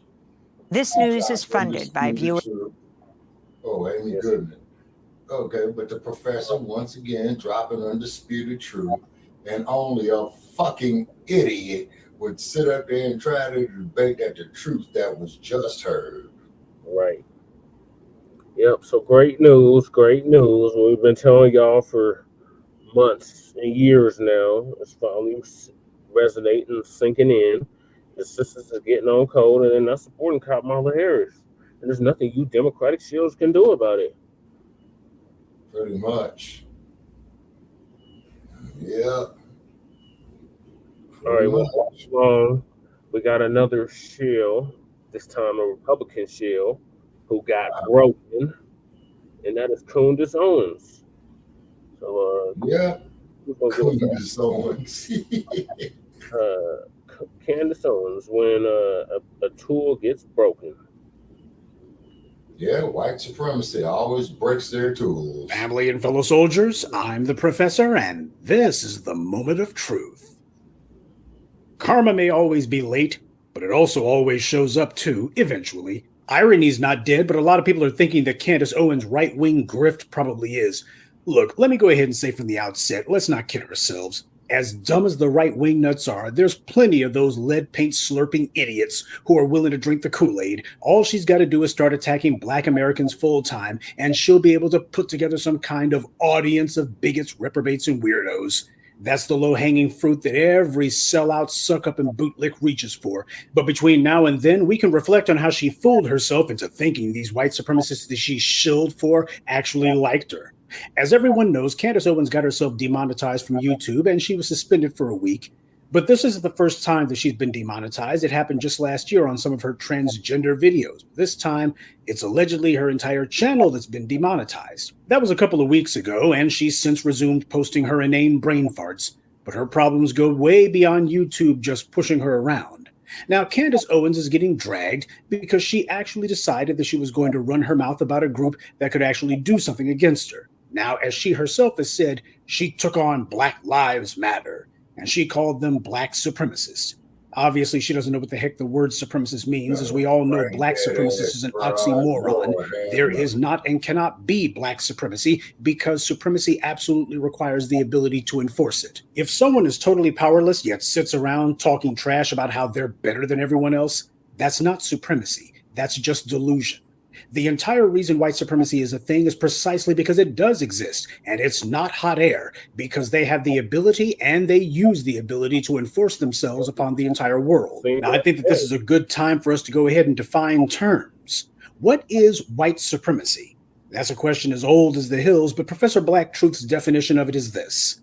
White supremacy is the absolute control of society using physical, economic, political, and social violence for the exclusive benefit of those classified as white at the total expense of those who are not. Now, obviously, in practical terms, instead of saying those who are not, we could and should instead simply say at the total expense of Black people because we're the only ones who have ever been on the business end of white supremacy's violence. And all these other groups, even the ones who claim that they've been targeted and mistreated by white supremacy, they have all closed ranks with white supremacy, fought to uphold it, and have defended and praised it openly. And when it comes time, they go after Black people. This is the reason that we have phrases like white adjacent. That's where phrases like that come from, because that's the reality. Some of the biggest and most virulent defenders of white supremacy have been people who are not classified as white at all, like Candace Owens. So it's false to say that all these other groups are victims of white supremacy because all of them, in their turn, have fought to support and enforce it. There's a lot of people who openly support white supremacy or at the very least are boldly sympathetic to it. They either fight to enforce it or give a wink and a nod to those who do. That's the definition of white supremacy. It encompasses the fact that it's absolute control. It encompasses how it enforces itself and whom it applies to, and that it's a zero-sum game. White supremacy does not merely want power, it also demands and uses violence to enforce its requirement that Black people have no power at all. So Candace Owens has criticized what she calls Jewish radicals, but then she went a step further and said that the Jewish community needs to call them out. So she denounced the Netanyahu regime and even wagged her finger a little at the Jewish community for not standing against extremists in their midst. And why not? She made a career out of attacking Black people full time with every bit of venom and aggression that she could. So she figured if she gently and politely rebuffed a non-Black group, the bootlicks above all others know the rules of racism, She figured that if she just went ahead and bit her tongue a little bit, if she just went ahead and phrased it a little bit nicely, then she could go ahead and do it and not be penalized for it. Or so she thought. You could practically count the seconds before the predictable shrieking of anti-Semitism began. YouTube immediately put a strike on her channel, suspended her ability to post videos. It was her Kanye West interview, which has been up for a long time now, that was used as the pretext. But after her interview on Piers Morgan, it's suddenly been deemed as hate speech, and now YouTube wants to issue her a strike for that. Clearly, she was the victim, if it can be called that, of a flag campaign, but then again, she had no problem when you had the white right inventing laws to go after people for books in children's libraries. Say, when Candace Owens was defending murders like the murder of George Floyd, did that cause her channel to be struck? I'm just asking for a friend. No. Has anyone ever had their channel struck or penalized by YouTube for justifying and even praising the murders of Black people? No. Suddenly, YouTube's community guidelines don't exist. Ben Shapiro still lies about the murder of George Floyd, still falsely claiming that Floyd died of a drug overdose, even after the medical examiner almost immediately ruled that Floyd died from having an overweight white supremacist sitting on his neck for nearly 10 minutes. Right. So where's the strikes on Ben Shapiro's channel for that? There aren't any. Right. And the same goes for Steven Crowder, Tim Pool, and Candace Owens. They know Black people are sanctioned targets. We are the targets. In fact, you're encouraged to attack Black people. The people who run these tech companies, they're the ones who actually put people up to it. These chumps also understand, though, that you can only pull that mess with Black people. Now, you try it with anyone else, and suddenly there's community guidelines. So these tech companies, be it YouTube, Facebook, obviously the apartheid reject Elon Musk's Twitter, X, they all operate with an open and blatant anti-Black stinky bird. The entire point. To use digital technology to create virtual safe spaces for anti-Black racism. Supremacy cannot be supreme if it has to hide and duck and run from you.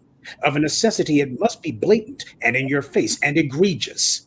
That's the entire point. It cannot be supreme without those qualities. The beneficiaries of white supremacy know full well that they didn't earn their position in the world. As Abraham Lincoln put it in his debate with Stephen Douglas, he wanted the superior position assigned to the white man. And since they were totally dependent on the society to give them that position, they're excruciatingly aware that they're also totally dependent on the society to continue to hand that position to them day after day. They need and demand reminders and reassurances that the totally corrupt system of racial supremacy is still in place and still standing. That's what the open, egregious murders of Black people represents to the dominant society. Their reassurance that white supremacy is still standing.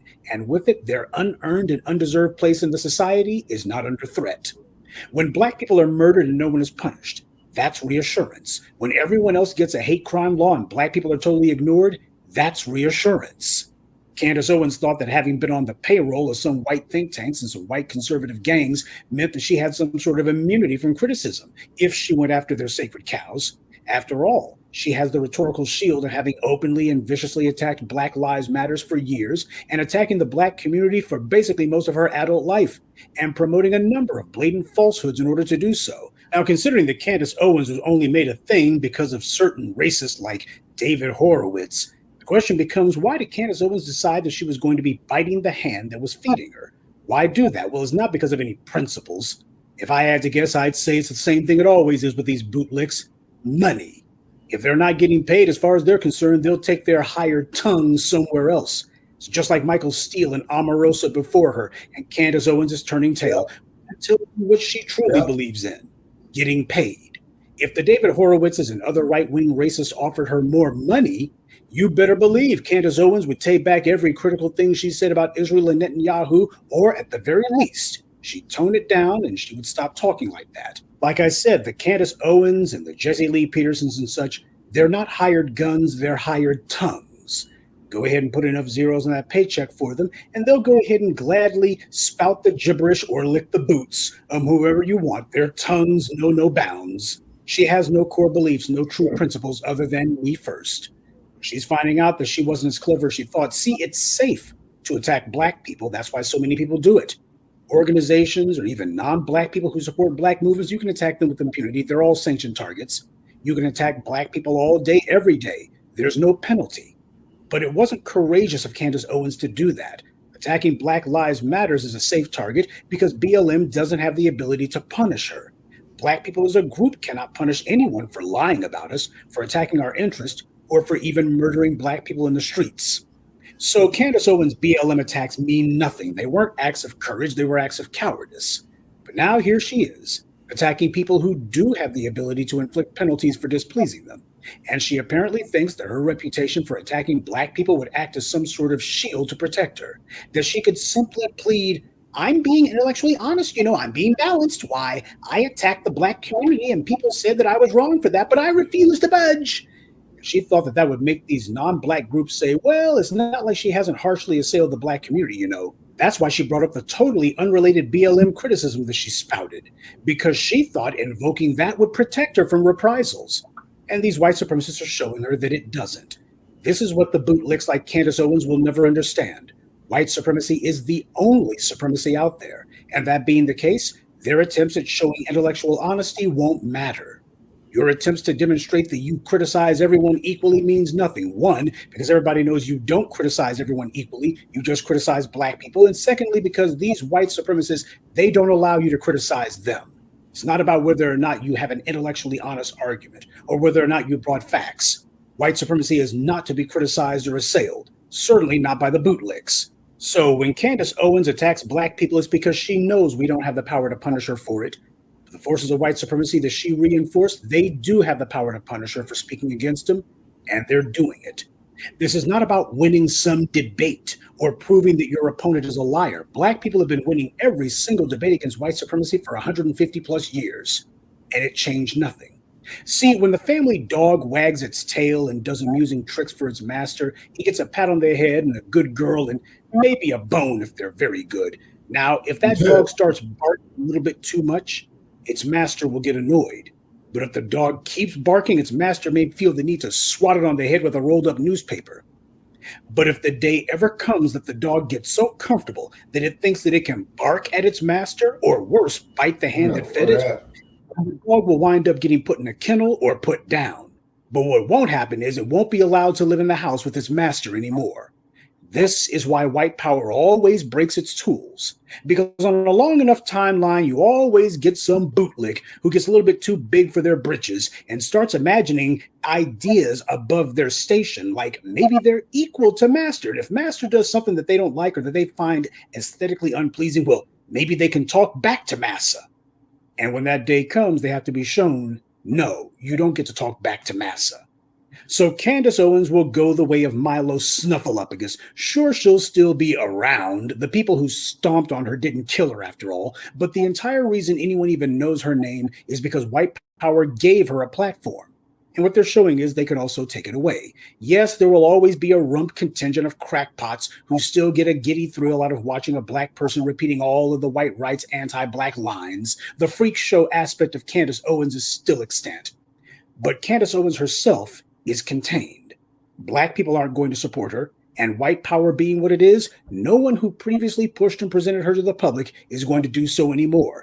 Some people may be thinking, man, she would still be on that racist right-wing gravy train if she hadn't gotten too mouthy for her own good. Did you fall asleep? Actually, not for much longer, I would bet.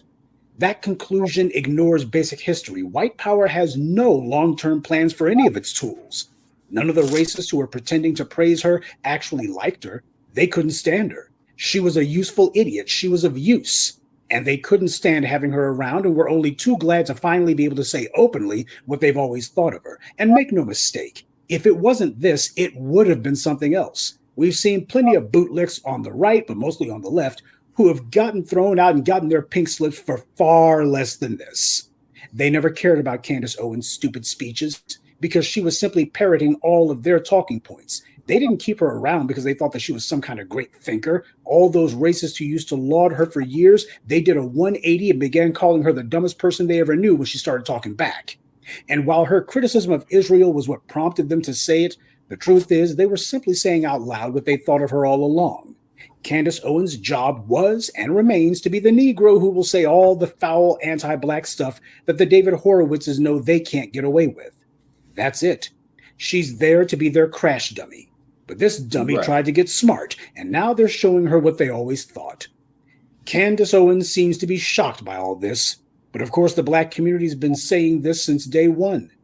However, when you're an ego-driven fool, you always wind up the last to know. Yep. Good day That's Hollywood. and be one. I'd like to take a moment to mention some of our contributors. Anthony Pollard, Satoshi, Camptown, Texas, Morris Bodden, and Richard Griffith. Salute to them and thank you to everyone for listening, liking, and sharing this message. Black empowerment only exists because of you. All right, Shabaka, what's your thoughts on Candace Owens? Okay, Candace Owens, they need a shit canner if they ain't already did it, but according to the professor that they did, okay, like he says, white supremacy always breaks its tools. That's the problem, when we hear Frontline Black News bring up the Yasa Boston syndrome. All you guys are black racists. Oh, we got to censor you niggers and all this other type of bullshit is because they cannot handle this truth. Okay, so and look what they did to Janet Jackson. Now Janet Jackson, that woman there is a mogul. Okay, she come from a very, very rich family. You know what I'm saying? Janet Jackson got juice. Okay, so therefore, if they are jamming up Janet Jackson, okay, these are some powerful individuals that's being dealt with. You see what I'm saying? Like what's going on with Diddy. You see? Yeah. You see what I'm saying? So therefore, Black family, we got to be strategic in our opposition to these individuals. You see what I'm saying? But all we got to do is just find their weakest link. And believe me, Black family, it is there. We just have to be persevering, working on it. You see what I'm saying? Dealing with these damn others like Candace Owens. Owens, damn teller. And she thought she was going to get some biscuits for going in on black people, and you see they broke her ass. They broke her. Oh, yeah. A damn tether. Tether. Damn. Thomas Tether. Yeah. Well, see, it just goes to show, okay, if it can be saved, if Pan-Africanism can be saved, but it looks like, man, it's cooning out, too many yassa bosses, too many ass scratchers. You see what I'm saying? Cool. So many traitors. Yeah, they just want to hate, just on the sake to be hate. Why hate yourself? You know what I'm saying? Right. Because believe me, there's a whole lot of other motherfuckers out there that hate you. You see, and then they don't like this truth of what we tell them. Not that we really care. You see what I'm saying? Because we're going to keep on doing what we're doing. We ain't asking for nobody's permission to do this shit. Ain't nobody paying us. We scrape up what we can, man, and keep these platforms up. You see? So we appreciate the hate mail that we get. You see what I'm saying? We appreciate, when people come up there and make asinine, dumbass statements on Frontline Black News and Shabaka's Black Experience Enhanced. You see? That's we do something right. Yeah. And so we're trying to build it up. We need donations, you know what I'm saying? Because, we're a sinking ship, but we're hanging in there. We're bailing out a lot of water. You know what I'm saying? Campaign, support the movement, support the cause. Like, seriously. Yeah, so we got to track down our man that we talked about who said he'll help us. Yeah, I think I got his number written down in one of these notebooks. If I can. Give him a call and let him know, man, that I've been trying to communicate with him, man, but they screwing around, man, on the instant messenger. So I'm going to need a direct email from him. Okay, well, moving along. Thank you for Professor Black Truth for that awesome essay on Candace Owens. Mm-hmm. The next topic is wow, a new poll shows Trump the dump as in human shit, and we want to make that perfectly clear. It's Black Harris. So this is going to be an update from Palmetto Star to Raw for TV. No, I'm very familiar with Palmetto.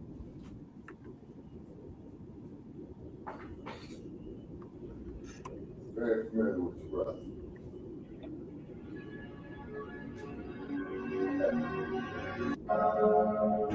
Former President Donald Trump with a lead over Vice President Kamala Harris in the race for the White House.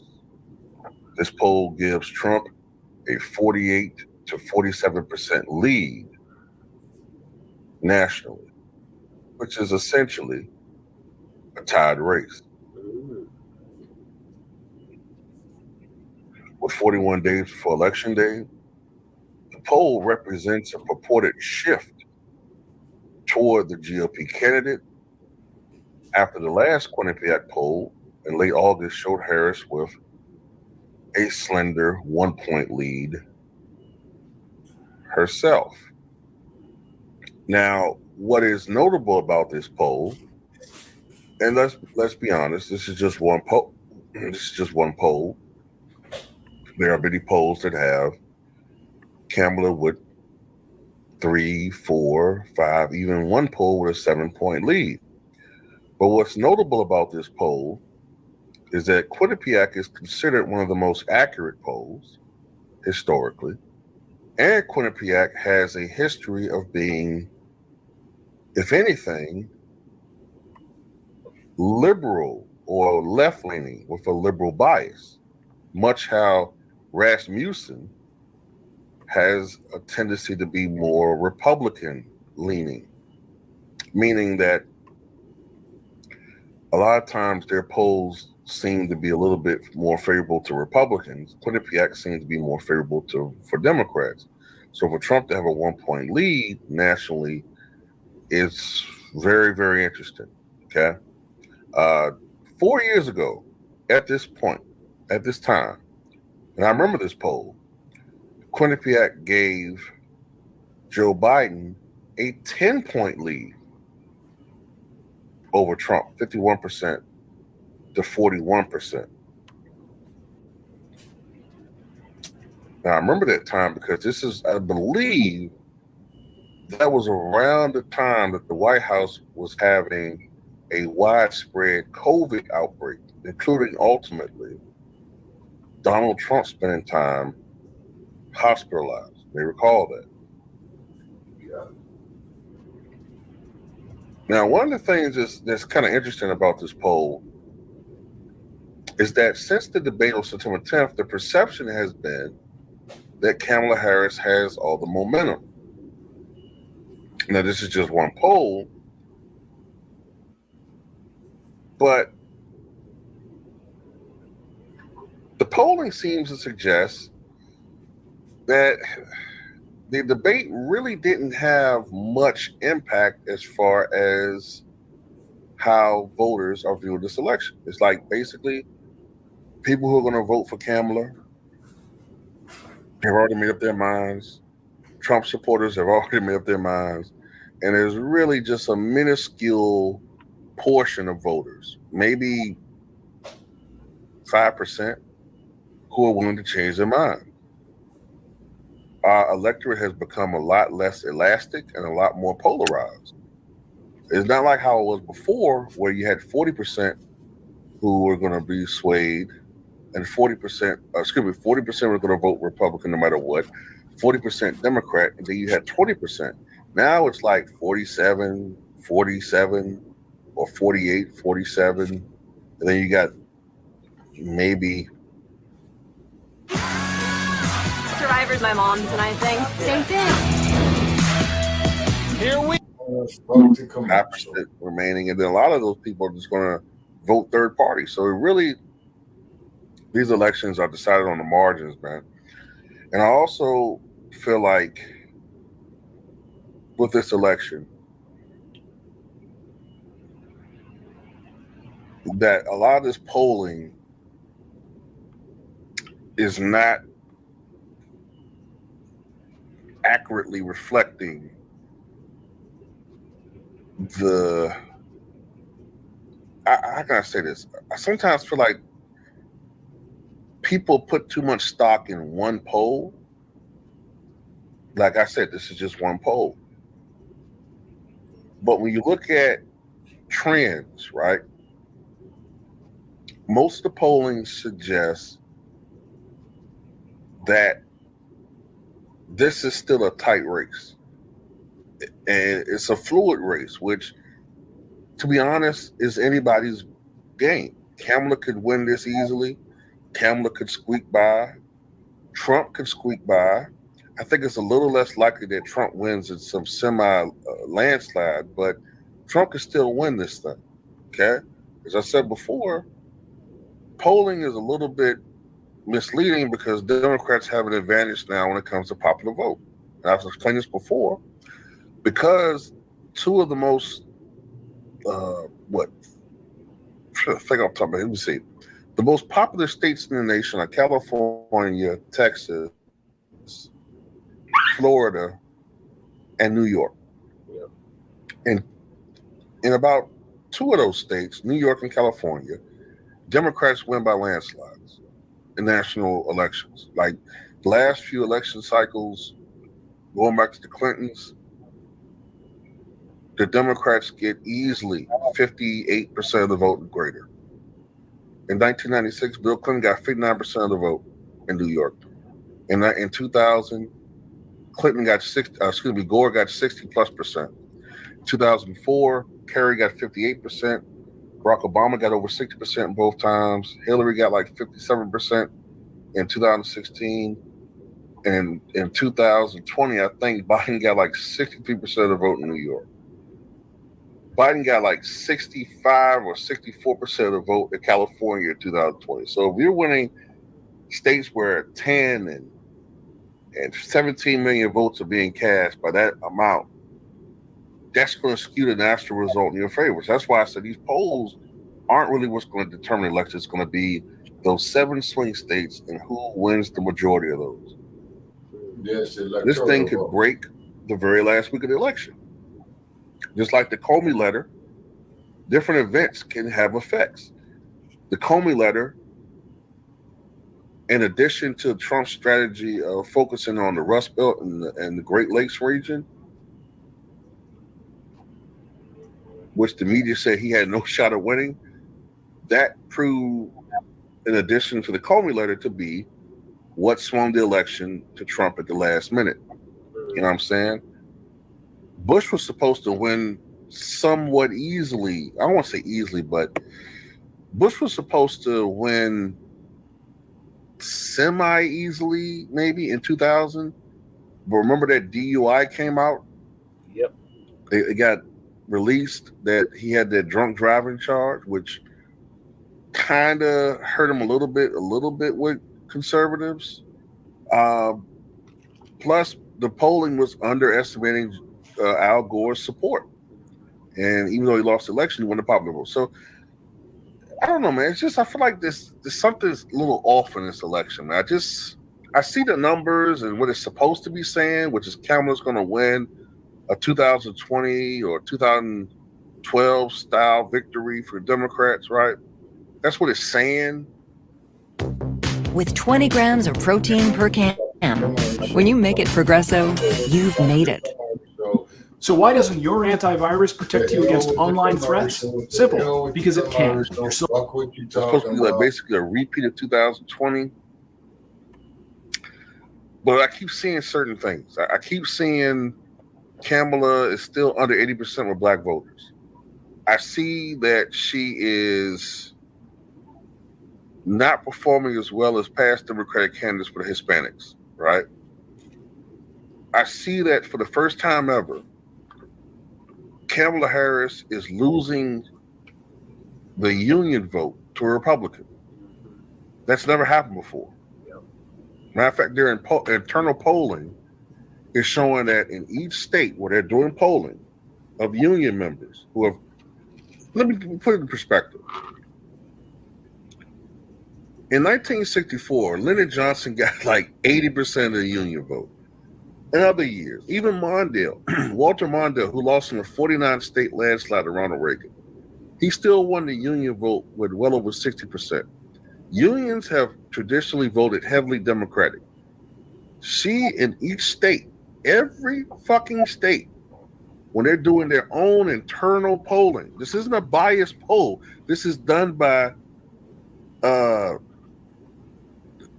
Teamsters, and all of these unions together. They've been polling, and they see that Trump is beating them. Kamala, with union voters. And I mentioned this before. Kamala Harris is doing the worst of any Democratic candidate when it comes to working class voters. In particular, white working class voters. Now, the polling is suggesting that she's making it up somewhere else. Maybe she is. I don't know. But I'm a little bit cautious of this thing that's saying, this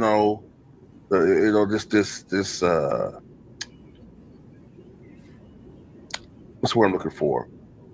The perception that she's gonna win like in a semi-landslide. I don't know, man. I'm a little bit skeptical of that. This country has a long history of being kind of funny style when it comes to certain people. You know what I'm saying? I remember Doug Wilder, 1989, ran for governor against Marshall Coleman. All the polling up until the last week election had him winning by 7 to 10 points. Doug Wilder almost lost the election to Norm Coleman. If it wasn't for the city of Richmond, he would have lost. Right? Remember Tom Bradley ran for governor in 1982, I think it was, in California. All the polling had him winning by 6-7 points. He lost the election by 100,000 votes on election day. So what I'm saying is, I know the polling was pretty accurate with Obama, but I don't know, y'all. Maybe I'm wrong. And if I'm wrong, and she does win a large margin, I'm going to admit it. I'm going to eat crow. But I'm just telling you, man, something feels a little bit off for this election. And by the way, for everybody keeps saying that she identifies as a black woman, no, she doesn't. Okay. Certainly, you could become the first Indian senator in U.S. history, which would be quite an accomplishment. Not good. Yeah, you hear that again? Want to hear that again? Certainly, you could become the first Indian senator in U.S. history, which would be quite an accomplishment. Not good.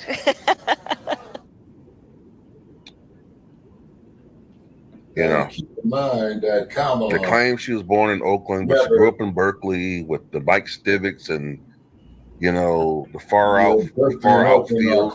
Peace and love, man. Far out, man. She grew up in Canada.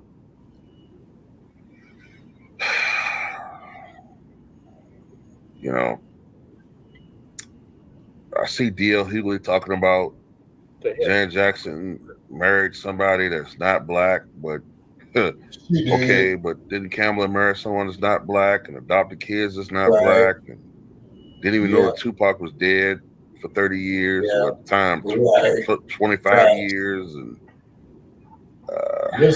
can't even name her favorite top 5 rappers. Yeah, stupid. The woman has no ties to our community, but if you talk about it, you know what I'm saying, somehow I've actually lost a lot of subscribers because I dare criticize Kamala Harris. Unbelievable. So have we. We've lost too. Just because I think that we shouldn't just blindly follow a person. The Democratic Party is supposed to be a party of certain principles, and the Democratic Party is supposed to have Ku Klux Klan. Yeah, certain Democratic Party is brought to you by the Ku Klux Klan. Policy. I was about to say that was a long time ago. They are supposed to be for, and plus, as we are supposed to be the most loyal constituency of this party, and we get nothing every time. And I'm, look, I'm 44 years old. I've gotten tired of that.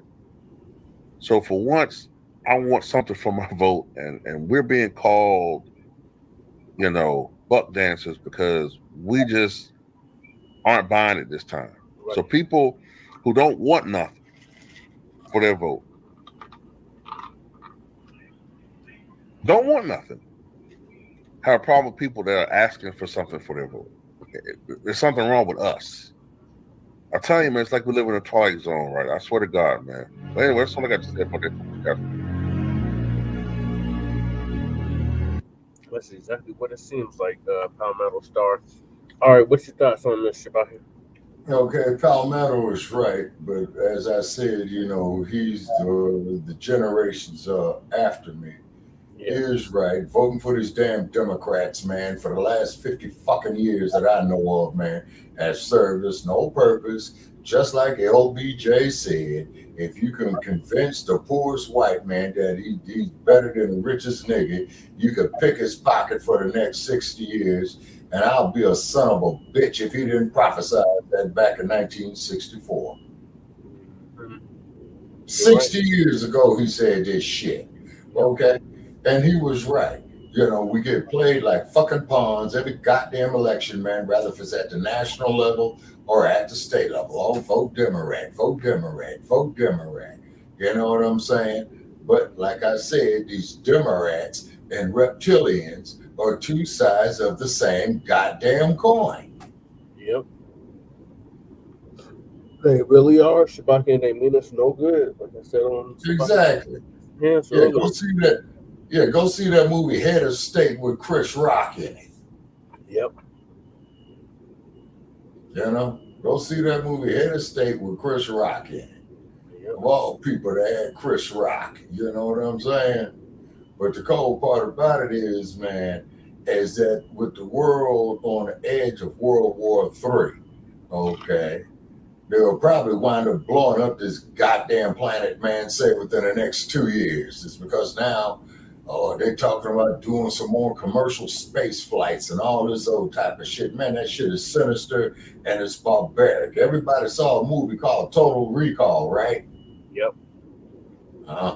Yeah. That shit, gentlemen and ladies, is about to become a fucking reality, and it's going to hit you, man, like a whirlwind. It sure as shit stinks. Robotic police dogs. Yep. Robotic cops. Robocops. Gotta save the state. Yeah. Artificial intelligence. Skynet. Facts. See, you know, when you look at that movie, The Terminator, what year did The Terminator come from? You guessed it, the 2030s. Yep. And that is only 6 2020s. years. Yeah. Oh, it was the 2020s? Yep. 2024. Is that right? Dan, dan, dan, dan. Dan, dan, dan, dan. I am RoboCop. You have the right to remain silent. Move 1 inch, I will blow your goddamn brains out. And remember that I'm a policy enforcer. I'm not an elected law enforcement official. I've been programmed by Skynet to fuck you up. I think they just had a conference about that shit too. Here and there, damn mayor is with AI. And they all gonna support the bullshit, is because when you had the governor Bill Owens, I believe, right? Owens, that was 2003. Yeah, somewhere around there. And we're Hickenlooper or Hickensucker or whatever, and I met the motherfucker. Yeah, who was your mayor at Denver, and we was trying to do something for the youth, and a motherfucker's gonna sit up there and tell us a bunch of bullshit about why he couldn't help us. Then he fucked around and became y'all's U.S. senator, if not your governor. Didn't he become the governor of Colorado too? Yeah, he was the governor before gay-ass Polish. Yep. Okay, and then after the governorship, he became the U.S. senator from Colorado, correct? Yep, he's the senator right now. You see how these goddamn career politicians... He's not running again in 2026, so I don't know what his next move is, but remember he tried to run for president too. Okay, he just might do it. He might just sit back after 2026, man, and try to get his war chest together for 2028. Well, he tried to run in 2020. I don't even think he got 1% of the vote. But keep in mind, okay, ladies and gentlemen, it will be here before you know it. Okay, Yeah, he got knocked. 2028. He got knocked out. Hold on. First round. Hold it. Okay, in 2028, you're gonna have the next presidential election because what's the three things that happen in leap year? The presidential election, the Olympics, right? And the third thing is people born February the 29th, their birthday is going to be recorded. People born February the 29th, okay, which is in leap year, the last day of October, you know, they got 4 birthdays that they skip, right, that they don't count. Yeah. Very interesting. We usually celebrated on March 1st. Yeah, exactly.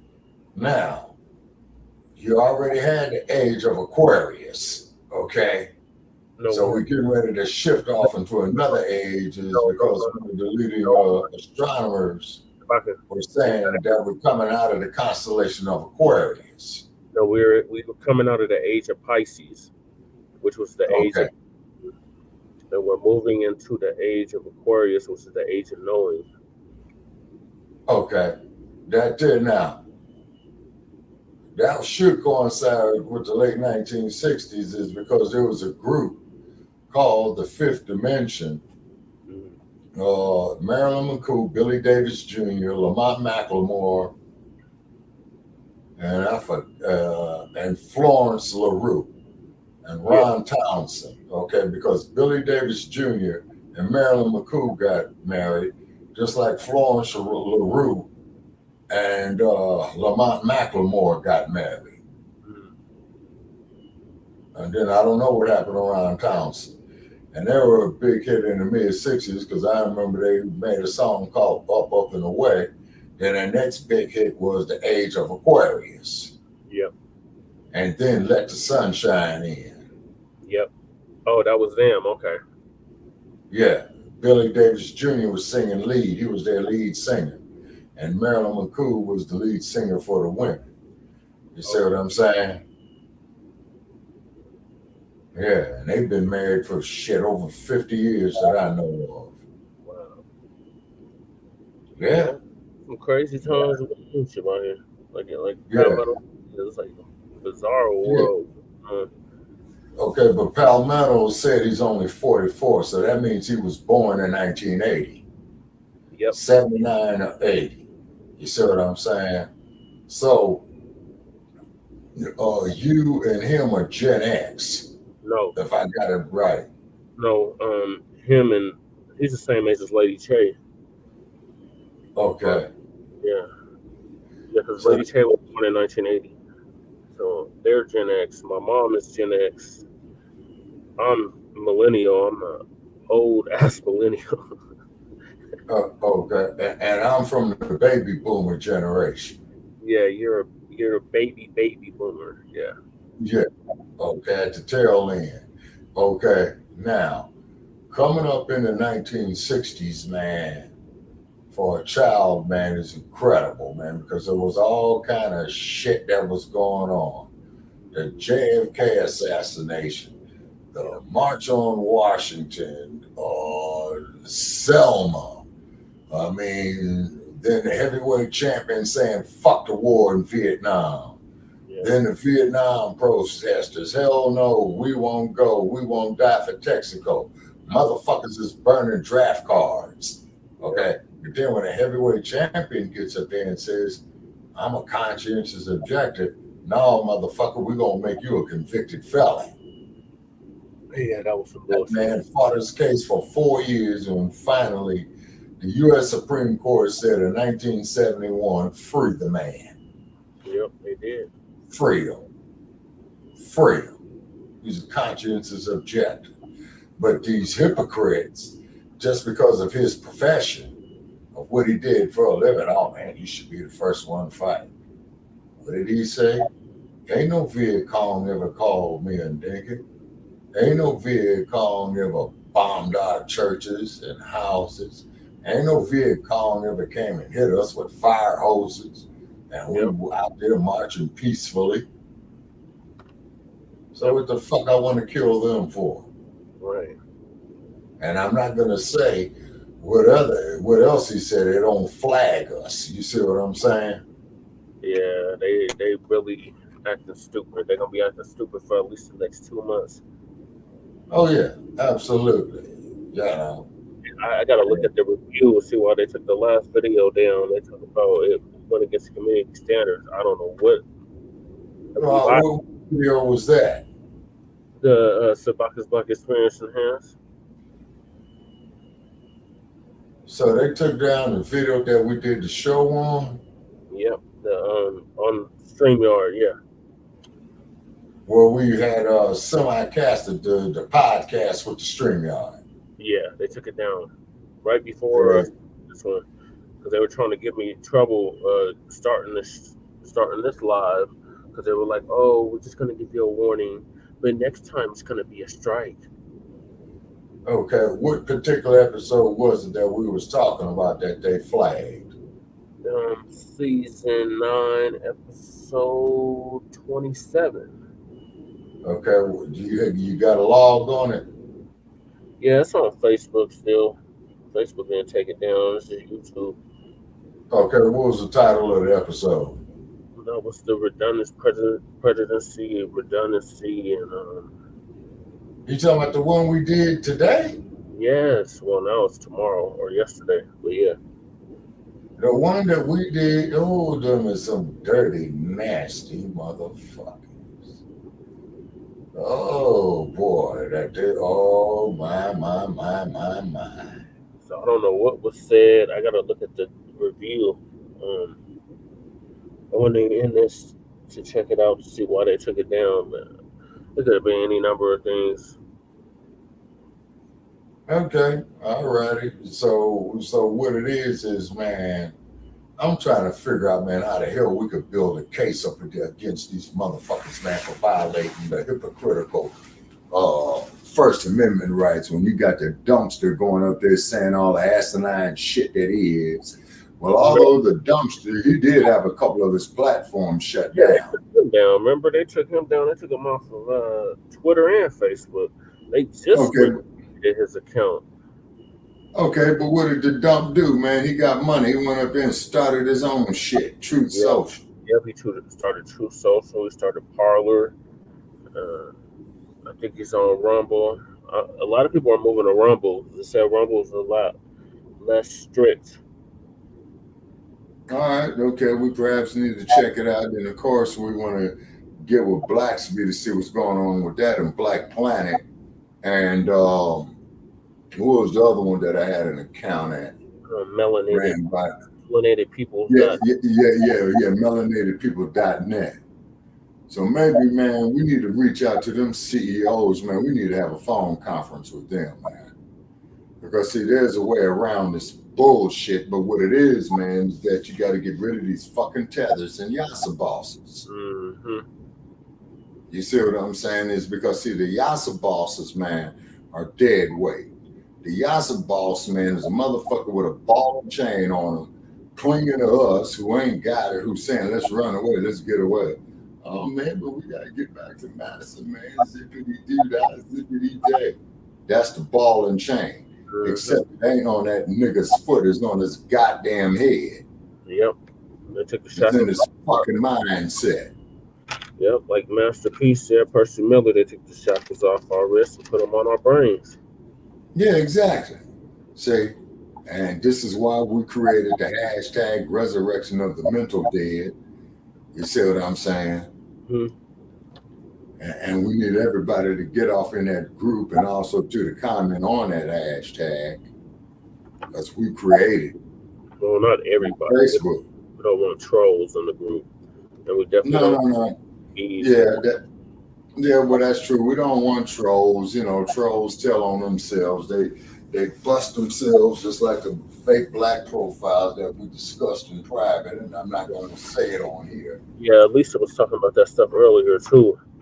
Yeah, but it's easy to bust them. It's easy to bust them. Sure as shit stinks, and I can't say it here on the public airwaves. I'll tell you about it. We're speaking private, and then if we can get a direct line to Lisa to speak to her directly. Yeah, well, you got to email her and then go from there. Okay, I understand. Okay, but the thing is, as quiet as it's kept, they're gonna go after her too. They're going after all of us. They already been shadow banning and demonetizing channels And then putting all that artificial intelligence bullshit in there, all that shit, breaking down the communications and all that. It seems every election cycle they do that dumb shit. They did that shit midterms in 2022. Remember they whole block out for like 2 weeks. And then just like what they did with us over there at Blog Talk. Well, we're gonna give you the next month free. Motherfucker, then if you all were so great, you should have gave us the next month free up there at your top package. Could have got like 3 months free. Remember we're experiencing technical difficulties. Yeah, right. And later. No, that's that artificial intelligence that they were implanting into this bullshit. That's why they was having the technical difficulties. Why do you think Black Lightning is doing what he's doing? Yep. You see what I'm saying? And then Sarge talking about he wants to debate the doctor. Oh no. No, We don't know what Dr. Truth Bay. Dr. Truth Bay is Sarge will lose. Sarge will lose. He will lose. He will lose. He will lose. This because Dr. Bay will own his ass. He will piss Dr. Bay off, and Dr. Bay will wind up cussing that motherfucker out in a way that he didn't think was possible. Oh, Dr. Bay is cool. Yeah. He piss her off. Like how Lady Chase said I used to do these mugs, I'll probably do them like that today at this forum. Cuss them out with cuss them out. Yeah, I'm not going to disrespect Dr. Bay with that. I'm going to ask her for her permission. You know what I'm saying? And Dr. Bay will eat Sarge alive. Yep. Well, moving along, I don't know what he's fucking with Dr. Bay. Yeah. And he's not going to threaten Dr. Bay because Dr. Bay got something for him. Oh, yeah. Big time. So, yeah, shout out. What Sarge was talking about is that Dr. Bay was speaking on Haiti. Okay. You know, where she's got familial family ties, right? Yeah. So Sarge is going to sit up there crawling down on Haiti, and Dr. Bay didn't dig that. You see what I'm saying? And the reason why I'm not going to do it without her permission because I don't want Dr. Bay cussing me out. Yeah, right. Say, and what she'll be right to do. So I'll mention it to the good doctor. You know what I'm saying? And Dr. Bay is nice and cool and talk to you, but Dr. Bay, she will go off on your ass. The quickness. But moving along, it's already after midnight where you're at. Yeah. So we're getting ready to wrap this up, man, because I want to conserve this data. Yeah, I got you about this. And the show is already done for Grand Rising for Friday. Go in there, check it out.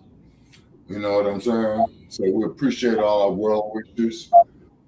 We appreciate, all our commentators that come in and drop positive words and what have you. And also, too, we appreciate our haters as well, too. Because you see what happened, haters, when you come in with your negative energy, we just simply change the polarity and put it in the positive energy. So this is what the problem is with dumb motherfuckers, that they think they're brilliant motherfuckers trying to debate with intelligent motherfuckers. And as Einstein said, damn near a century ago, at the current rate of how this stuff is going on, the whole world will be owned and operated and inhabited with idiots. Yep. Show me where he lied. He wasn't lying. There's a lot of idiots. And the last collegiate institution that Einstein taught at was the California Institute of Technology before he transitioned. Yeah, that was. Right up there in Pasadena, California. Right by the Jet Propulsion Laboratory.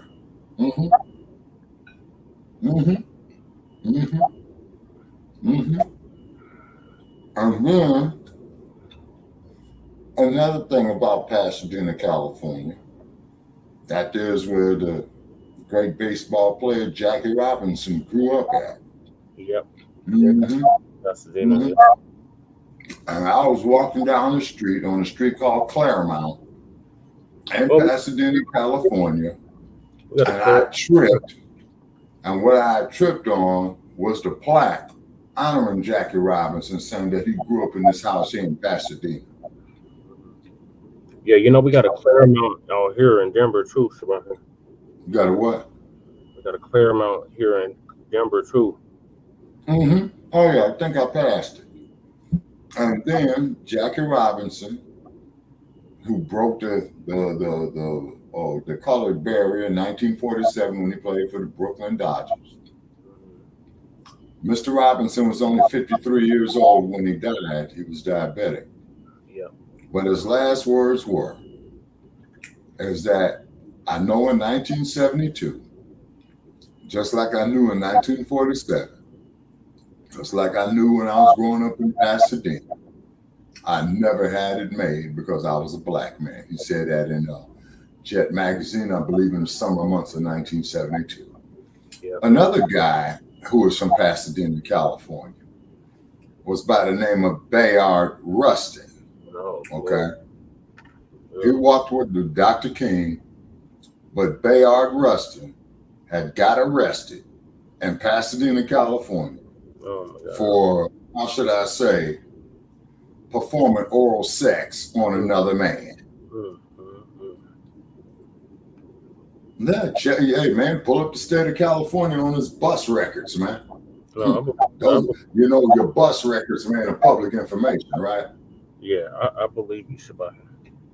I know for a fact it is. I'm gonna tell you how I know. Because I just went through, man, you know, public record information on motherfuckers, right? They say they put the name in, right? Then the name you put in is gonna say this motherfucker got 2 arrests, 3 arrests, or whatever. Then you gotta click it and pay for it. Then they pull up the actual record. Wow. You in that motherfucker. I'm in that motherfucker. Lady Che is in that motherfucker. And another thing, why is it, man, when you take your mugshot pictures, they always got you looking your worst? Yeah. For some odd reason, they always want to catch you looking your worst. Motherfucker who can really look fucked up when he got arrested by LA County Sheriff was Nick Nolte. Oh, he was fucked up. Another one who was fucked up, if you look at his mugshot, was James Brown. Yeah, James Brown was real. Not disrespecting the Godfather of Soul, man, but it is what it is. Yeah. I mean, these motherfuckers has great pleasure at the power structure level of humiliating. Yeah, that's exactly why they do that, is to humiliate you. Yes, to humiliate you. Because I took this course, Brother Che, called Media, Power, and Politics. Yeah. And you said is that when you look at all these news and shit, it's designed to humiliate you. I'm like, what? I'm sitting in fabric classes. You know what I'm saying? Well, wait a minute, break this shit down. And he did. He proved his point. Yeah, I took a similar course back in college too. But I'm going to move to the next topic, Shabaka. So if you're going to bid us a farewell, now would be the time to do it. Okay, so I'm going to bid you all a farewell, and thank you so very much for having me, Brother Che. And I'll touch bases with you in a few hours when I pick up. Okay, Shabaka. Have a good night. All right. Like and subscribe to Frontline Black News. That's right. Okay, bid you good night from Sin City. Okay. Las Vegas, Nevada. I'm out. Okay. Peace. All right, so the next topic is JD Vance takes down CNN's Dana Bash in epic debate. So shout out to Black Light Revelations, Brother Rob out of Ohio. He gonna give us the update on this. All these federal politicians that have negatively spun our city, they need to know that they're hurting our city, and it was their words that did it. Before Donald Trump talked about eating dogs and cats on a debate stage, it was you, Senator, who first elevated this baseless rumor. These are your constituents. So why are you putting them at risk by continuing to spread claims about Haitian immigrants, despite officials in your state saying that there's no evidence and pleading for you to stop?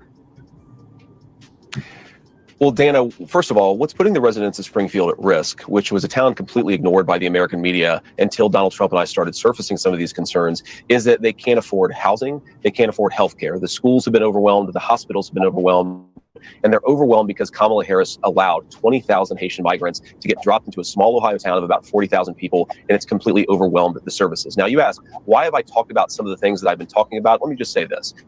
My constituents have brought approximately a dozen separate concerns to me. 10 of them are verifiable and confirmable, and a couple of them I talk about because my constituents are telling me firsthand that they're seeing these things. So I have two options, Dana. I can ignore them, which is what the American media has done for years to this community, or I can actually talk about what people are telling me. And of course, many of the things that the media says are completely baseless have since been confirmed. For example, I was told, Dana, that by the American media, that it was baseless that migrants were capturing the geese from the local park pond and eating them. And yet there are 911 calls from well before this ever became a viral sensation of people complaining about that exact thing happening. So my attitude is listen to my constituents. Sometimes they're going to say things that people don't like, but they're saying things that people don't like because their town has been overwhelmed, and it's my job to try to fight for them and to protect them. Kamala Harris opened the border, and now these people are suffering. That's what I'm focused on, Dana. Senator, I have to go through several things that you just said. First of all, the Clark County Sheriff and the Ohio Department of Natural Resources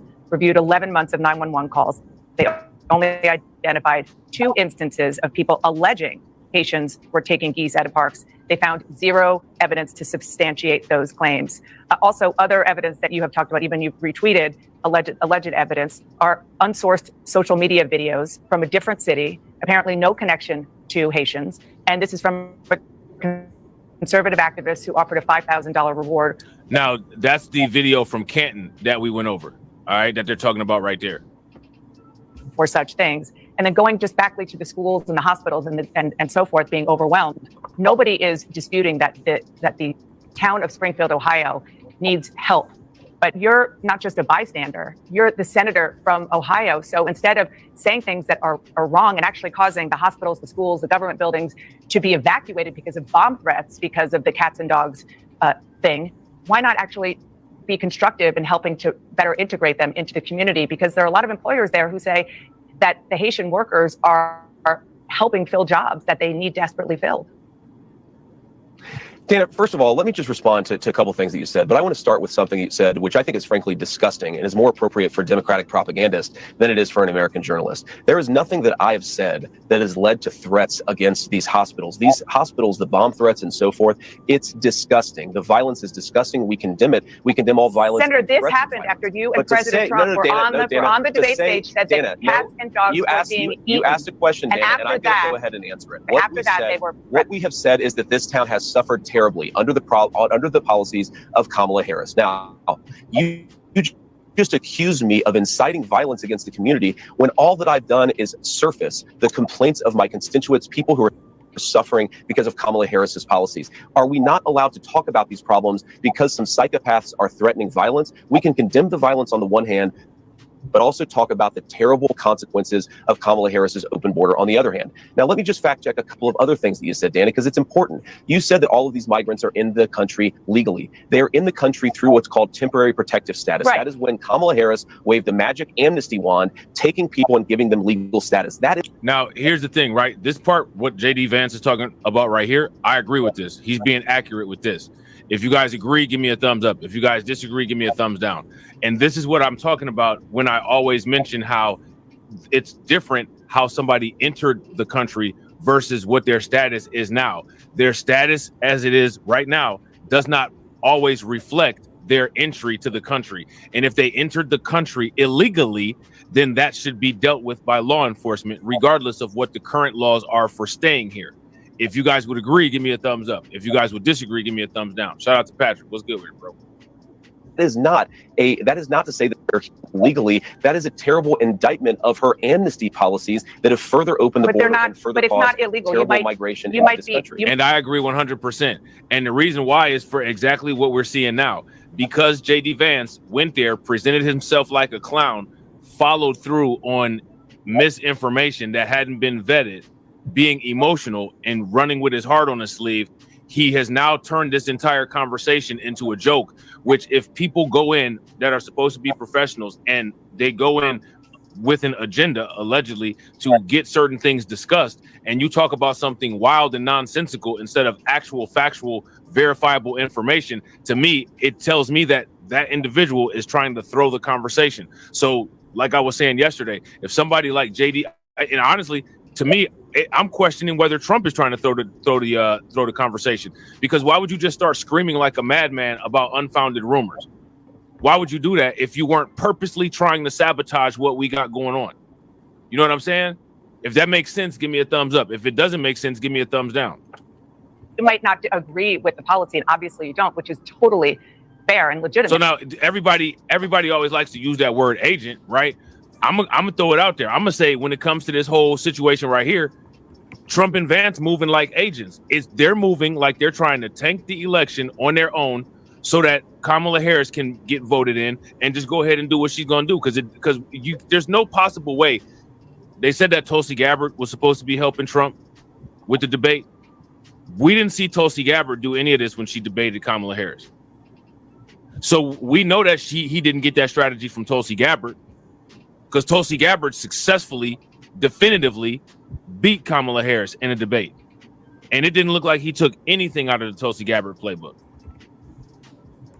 Matt, there are policy disagreements all the time, but the fact is it is the law, because President Biden and Vice President Harris are. But I don't want to frankly go down this conversation about policy, because you made a point. You don't. I agree. You don't want to talk about policy. No, what I want to talk about instead of about the fact, Senator, that it was Harris your distraction. Granted amnesty. You were the one who started talking about eating dogs and cats. Level.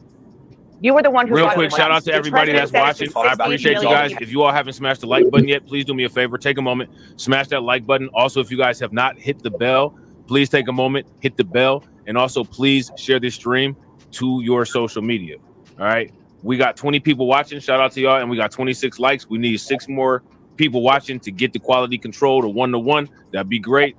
Hit that like button, share the stream. If you've done it already and you're enjoying the content, throw some flames in the chat. Let's get it. Cats, and I talked about it because you were ignoring this community. My constituents talked about it. Have you been to Springfield? It's my responsibility to surface their concerns when the American media. Have you been to Springfield? Dana, I've been to Springfield probably 100 times in my life. How about recently, since you've heard ice cream at Young's Jersey Dairy. Have you heard recently since you've gotten these calls? Have I been in the last 4 days? No, I I'm haven't talking been about in the last 4 days, but I've since talked you've to a lot gotten of these people calls in from the Springfield, constituents. Dana, and they're telling me this stuff is happening. Dana, would you like to ask me questions and then let me answer them, or would you like to debate me on these topics? I noticed that when you had Kamala Harris and Tim Walz, you gave them multiple choice answers to the questions that you asked, and you allowed them to answer the questions. I'm happy to be here to talk about policy, but if you're going to interrupt me every single time that I open my mouth, then why am I even doing this? So please ask a question, and I'd ask you to be polite enough to let me answer it. Yes, I am, and I think that if Kamala Harris. Oh, man. And Tim Walz were making unsubstantiated claims that had racist undertones about people eating dogs and cats, and they didn't answer the questions about that, then I would have similar interactions with them. As you know, I am very grateful that you come on the show, as I am for other Republicans, but this is something that you're hearing from constituents. I did a lot of reporting. I talked to people in Ohio over the weekend, and they're really worried about these claims. The policies, yes, I am agreeing with you that what I heard is that there are concern that these migrants. There's a lot of them, and the integration isn't being done fast enough and well enough. And that's a totally legitimate conversation. But there are other conversations that are happening. Aiden Clark, who is an 11-year-old boy who was killed in Springfield last year. It was a car accident involving a Haitian immigrant. You said that he was murdered. His father said that's not true. It was an accident. Here's what he said to you. Politicians, Bernie Moreno, Chip Roy, J.D. Vance, and Donald Trump, they have spoken my son's name and used his death for political gain. This needs to stop now. They are not allowed, nor have they ever been allowed to mention Aiden Clark from Springfield, Ohio. I will listen to them one more time to hear their apologies. Senator, he's asking for you to apologize. Will you? Now, let me ask you guys this, and I think I asked this in the last reaction to this. How many of you guys think that J.D. Vance is going to apologize for using the story about that kid who got deleted as part of his political tactics? If you guys think that he's going to apologize, give me a thumbs up. If you guys think he's not going to apologize, give me a thumbs down. And shout out to Patrick. I agree 100%. Like I said, when it comes to the mainstream media, for the most part, every major TV channel except for Fox is 24/7 pro Kamala Harris propaganda and anti-Trump and Vance bashing. And it doesn't give the news accurate, which is one of the reasons why, like you guys know, in most of my content that I do, I use local news. For one, because it's closer to the area, and for two, in most cases, they usually don't have these type of slants. In some cases, you do get these type of slants, but for me, the local news seems to be a lot better with not having this kind of nonsense in it. If you guys would agree, give me a thumbs up. If y'all disagree, give me a thumbs down. Tana, first of all, my heart goes out to the Clark family, and I don't bring their son's name up because they've clearly expressed a preference for politicians to not bring their son's name up. I wish them all the best. I can't believe what kind of a tragedy they've experienced, but I'm still going to keep on talking about what the migrants have done to Springfield, Ohio, and what Kamala Harris's open border has done to Springfield, Ohio. And Dana, I think this illustrates the entire contrast between how we're trying to go about this debate and how a lot of the Democrats are trying to go about this debate. They're talking about 12 Proud Boys marching in Springfield, Ohio. They're talking about the frankly fake debunkings of a lot of these stories that are out there. I'm talking to my constituents and I'm hearing terrible things about what's going on in Springfield, and Kamala Harris's open border policies have caused these problems. The hospitals are overwhelmed, Anna. The schools are overwhelmed. The local services are completely overwhelmed. You have people who can't afford housing. Homelessness has gone up. Murders are up by 81% because of what Kamala Harris has allowed to happen to this small community. I'm going to keep on talking about that. Now, of course, we can criticize violence. We can also still talk about the problems that are happening in Springfield, and we should be able to do both those things simultaneously, Dana. Just once and for all, you again started this in part by saying that, at which Donald Trump repeated on the debate stage, that, and he didn't say anything about the policies that you're talking about. He just said Haitians are eating dogs and cats. Can you affirmatively say now that that is a rumor that has no basis with evidence? Dana, the evidence is the first-hand account of my constituents who are telling me that this happened. And by the way, I've been trying to talk about the problems in Springfield for months, and the American media ignored it. There was a congressional hearing just last week of angel moms who lost children because Kamala Harris let criminal migrants into this country who then murdered their children. The American media totally ignored this stuff until Donald Trump and I started talking about cat memes. If I have to, create stories so that the American media actually pays attention to the suffering of the American people, then that's what I'm going to do, Dana, because you guys. Now, again, if you ask me, that statement is highly problematic because we got to ask the question, at what point, how far do you go with the stories, and what do you deem appropriate to create stories about? Who regulates the stories, and how do the stories get checked? If you guys would agree that that's extremely problematic, give me a thumbs up. If you guys don't think that that's problematic and you guys think that this is a okay and normal tactic to use, then give me a thumbs down. Me personally, what this basically says is it's okay to lie, and we can make the truth a lie to get the focus on other things. I don't think that that's okay. I don't think that's a good tactic to use at all. I don't think that that sets a good precedent. I don't think that that's a good idea as a leader to tell people that he could be leading in the future, that I'm willing to go to this extent. Again, and usually, you know, I'm not a big fan of J.D. Vance, but I think that J.D. Vance really handles himself he does a good job at keeping control of these interviews that he gets in, regardless of where he's at. And I think he kind of, I don't know how he can justify this right here. To me, this was an error on his part, in the same way the bellowing about eating cats and dogs was an error on Trump's part. If you guys would agree, give me a thumbs up. If you guys would disagree, give me a thumbs down. And shout out to Tedrick. What's good with it, Tedrick? Guys are completely letting Kamala Harris coast. You had one interview with her. You talk about pushing back against me, Dana. You didn't push back against the fact that she cast the deciding vote on the Inflation Reduction Act, which is why a lot of Americans can't afford food and housing. You just said that you're creating a story. Public policy. Now, this is funny, right? Like this is a hilarious back and forth, because like JD Vance, like he checked her ass earlier. You know what I'm saying? He checked her and she shut her ass up. You know what I'm saying? Then she just checked his ass right there. She just checked his ass right there. Shout out to Carlton. She just checked his ass good right there. You know what I'm saying? Let's go. Sir, you just said that you're creating this. And he shut up. You know what I'm saying? The same way when he checked her, she just shut up and sat there. She just checked his ass, and he's just sitting there looking stupid. That's hilarious to me. He was on a roll, and then she said, "You just said you make up stories," and then he just stopped. It was like, anything about the policies that you're talking about. He just said Haitians are eating dogs and cats. Can you affirmatively say now that that is a rumor that has no basis with evidence? Now, shout out to Patrick. Let me see what you got, Patrick.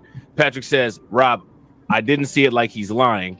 I see it as he's saying create the stories as opposed to waiting on the media to report it. Okay, I see what you're saying right there.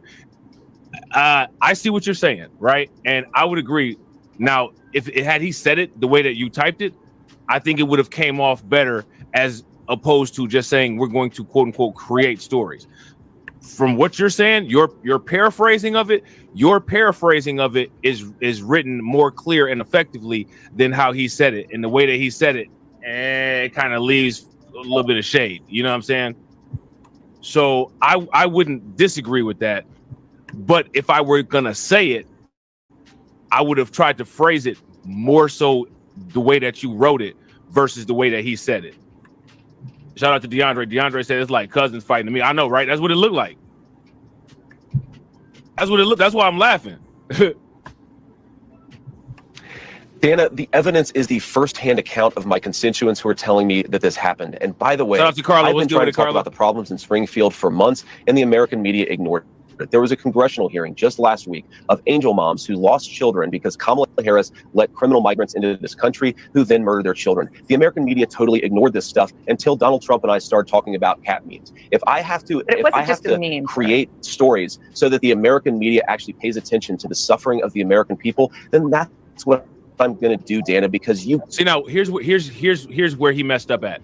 And Patrick, I want you to tell me what you think about this.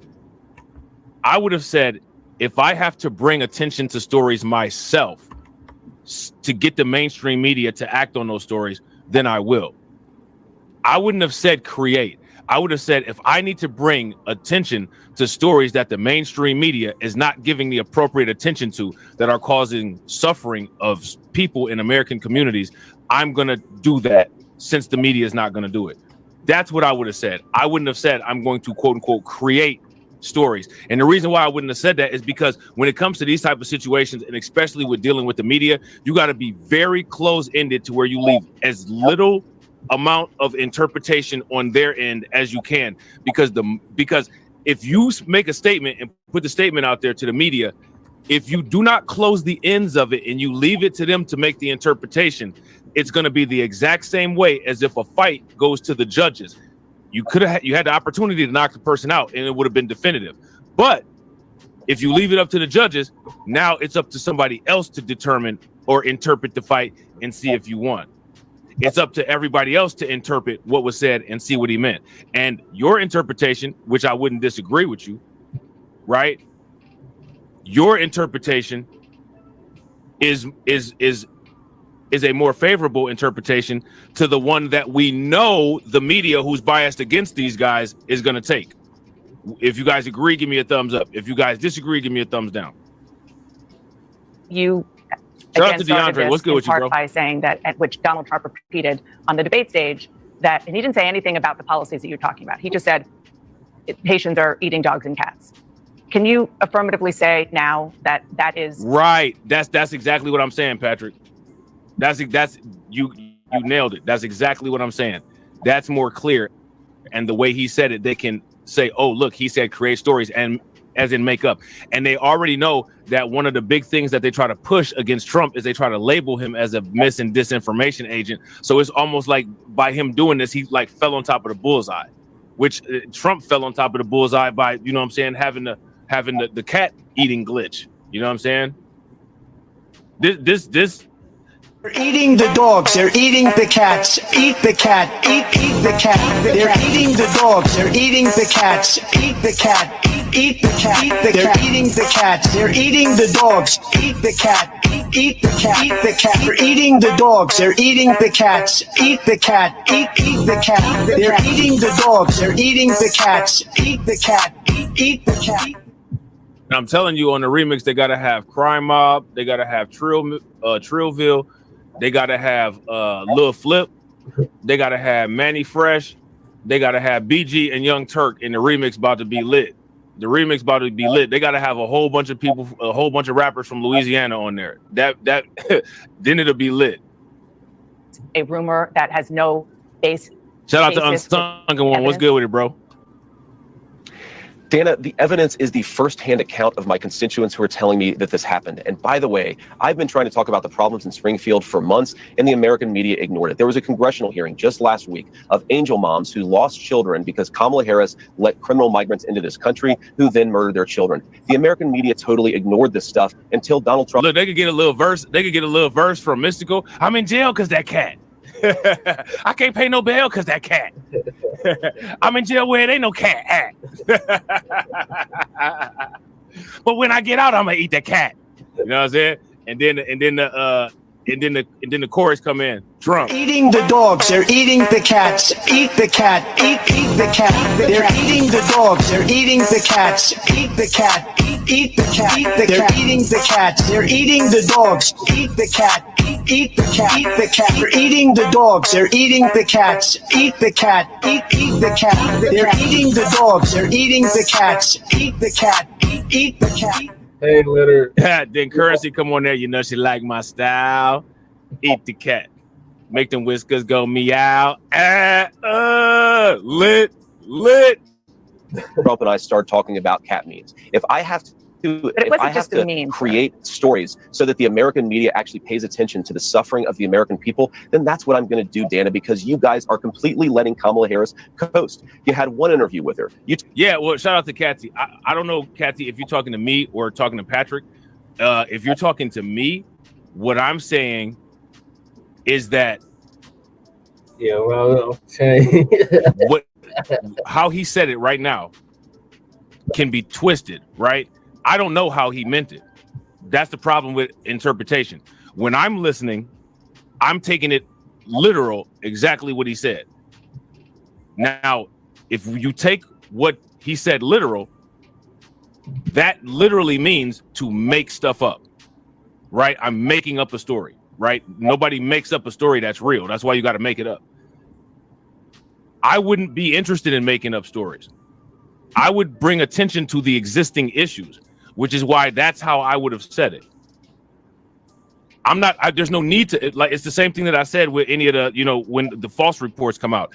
There's no need for any of that because there's actually legit stories. We don't need to make anything up because we got plenty of stories to draw from. 8 to 10 car accidents, people getting deleted, in reckless driving, and it's not being prosecuted, putting a strain on local resources. There's plenty of issues that can have more attention brought to them, right? So that's what I would have said. Me personally, I don't think anything needs to be quote unquote made up about what's going on in Springfield or any of these places that are dealing with migrant crisis, because there's already information out there about it. The problem is, which is what I would have said, to throw the problem back on the media, they're not putting attention to it. Why is it that, YouTubers who have limited resources are covering these special topics to more detail than multi-million-dollar media conglomerates. They're not focusing the attention on these things. And the reason why they're not focusing the attention on these things is because they're biased towards one candidate. And if you put the attention on these problems that I'm listing here, it's going to make the candidate that you favor look bad. That's what I would have said if I was JD Vance. You know what I'm saying? So, and also in saying what I said, I mean what I said. And I don't think that they're, somebody, of course, there would have been pushback. They got to defend themselves, but nobody's going to be able to say, well, you're willing to make things up to get your point across. No, I'm willing to put attention on things that are already in existence so that other people can see them. And so that maybe it will motivate you to cover these things that need to be covered. I don't need to fabricate anything. When I'm listening to what JD Vance is saying, I'm hearing fabrication. You know what I'm saying? Now, in all fairness, that's just what I'm hearing. Again, that may not be what he meant, right? And Patrick, his interpretation of what JD Vance said is just as legitimate as mine. However, that's the problem when there's an interpretation, because neither I nor Patrick know if what either one of us interpreted him to say is exactly what he meant. Yeah. If that makes sense, give me a thumbs up. If it don't make any sense, give me a thumbs down. Talk about pushing back against me, Dana. You didn't push back against the fact that she cast the deciding vote on the Inflation Reduction Act, which is why a lot of Americans can't afford food and housing. You just said that you're creating a story. Public policy. Hey, that should be a drop. So you just said that you're creating the story. What's that, Dana? Hey, that should be a drop right there. Like his shoulders sank down and everything. See how he all perked up right there? She says, "You're creating a story," and he just like deflated. Deciding vote on the Inflation Reduction Act, which is why a lot of Americans can't afford food and housing. You just said that you're creating a story. Public policy. Sir, you just said that you're creating the story. What's that, Dana? You just said that this is a story that you created. So that the eating dogs and cats thing is not. We are creating. Dana, it comes from firsthand accounts from my constituents. I say that we're creating a story, meaning we're creating the American media focusing on it. I didn't create 20,000 illegal migrants coming into Springfield. Okay, so now with the follow-up, right, with him saying, I'm creating a story, meaning we're creating the American media focus on it. Now, I think Patrick's interpretation was more accurate than mine. Listening after that clip right there, I gotta say, Patrick's interpretation is more accurate than mine. I think Patrick nailed it, and my interpretation was wrong. Because he went on and clarified right here. But see, you can't even give him a clip, though. That's the problem. Like, you can't even give him a clip. You got to hit the target all the time. They still trying to play that bloodbath, talking about that was Trump threatening violence. You know what I'm saying? So this is why it's so important to be very careful with how you use your words. Of the American people, then that's what I'm going to do, Dana, because you guys are completely letting Kamala Harris coast. You had one interview with her. You talk about pushing back against me, Dana. You didn't push back against the fact that she cast the deciding vote on the Inflation Reduction Act, which is why a lot of Americans can't afford food and housing. You just said that you're creating a story. Public policy. Sir, you just said that you're creating the story. What's that, Dana? You just said that this is a story that you created. So that the eating dogs and cats thing is not. Dana, it comes from firsthand accounts from my constituents. I say that we're creating a story, meaning we're creating the American media focusing on it. I didn't create 20,000 illegal migrants coming into Springfield. I want y'all to read his body language. You see how he turned his head to the side and said, Dana? He realized at that point what he had said, and he realized he had to make sure that he, tried to, clean it up. Yeah. But, it's going to be too late. They're going to take the first little clip. Who lost children because Kamala Harris let criminal migrants into this country who then murdered their children. The American media totally ignored this stuff until Donald Trump and I started talking about cat memes. If I have to, create stories so that the American media actually pays attention to the suffering of the American people, then that's what I'm going to do, Dana, because you guys are completely letting Kamala Harris coast. You had one interview with her. You talk about pushing back against me, Dana. You didn't push back against the fact that she cast the deciding vote on the Inflation Reduction Act, which is why a lot of Americans can't afford food and housing. You just said that you're creating a story. Public policy. Sir, you just said that you're creating the story. What's that, Dana? You just said that this is a story that you created. So that the eating dogs and cats thing is not. Dana, it comes from firsthand accounts from my constituents. See right there? I say that we're creating a story, meaning we're creating the American media. He realized that he said it wrong. Focusing on it. I didn't create 20,000 illegal migrants coming into Springfield thanks to Kamala Harris's policies. Her policies did that, but yes, we created the actual focus that allowed the American media to talk about this story and the suffering caused by Kamala Harris's policies. Do you condemn the Proud Boys, even if it's just 12, even if it's just one marching in Springfield? Dana, I condemn all white supremacists. I'm obviously not. I'm married to a non-white person. I don't like these people, but I think that we have to. That doesn't make you not a white supremacist, bro. You know what I'm saying? I again, I want y'all to this, and I'm gonna just say this, right? This is one of the reasons why I believe that quote unquote DPing is a fundamentally flawed issue, because these people judge not being a quote unquote white supremacist by where they go with their intimacy. That's the first thing that they'll say, whether it's who they like, whether it's who they're with, whether it's, you know, I have a friend or a family member. The fact that they associate that with disassociating themselves from that, I don't understand. Like to me, again, it's just more proof of the thin black line. It's just more proof of the idea that all of these ideas, including ideas that many of us have adopted, literally all are rooted in this type of ideology. And my opinion for people is to reject all of these ideologies. If you guys agree, give me a thumbs up. If you guys disagree, give me a thumbs down. Again, like think about this, right? I want y'all to think about this.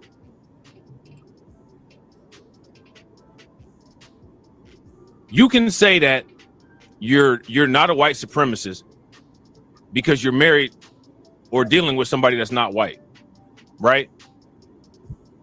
Now, how many people know misogynists and chauvinists who are married to a woman?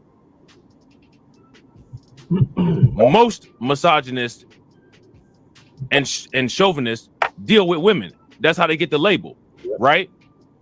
So that would be crazy for a person to say, I'm not a misogynist, I'm not a chauvinist, I'm married to a woman, I love women. That like it's the same thing. Just because you're married to a woman doesn't mean that you respect and love all women. So these kind of blanket nonsensical statements, they don't hold any weight and they don't make sense. And what's interesting about it is, like, on the extreme ends of this kind of stuff, you hear the same type of like Umar Johnson-esque rhetoric.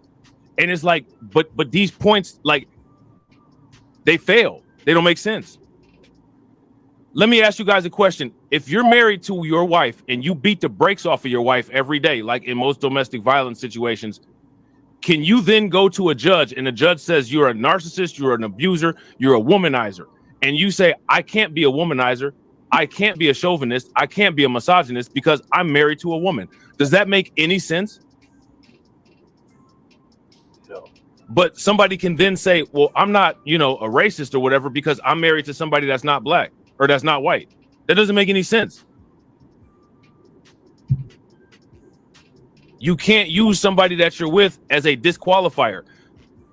Your behaviors and your actions only, and a pattern of maintaining those behaviors and actions, whether those actions are being a normal, decent human being or whether those behaviors are a consistent pattern of racism and anti-blackness, you know what I'm saying?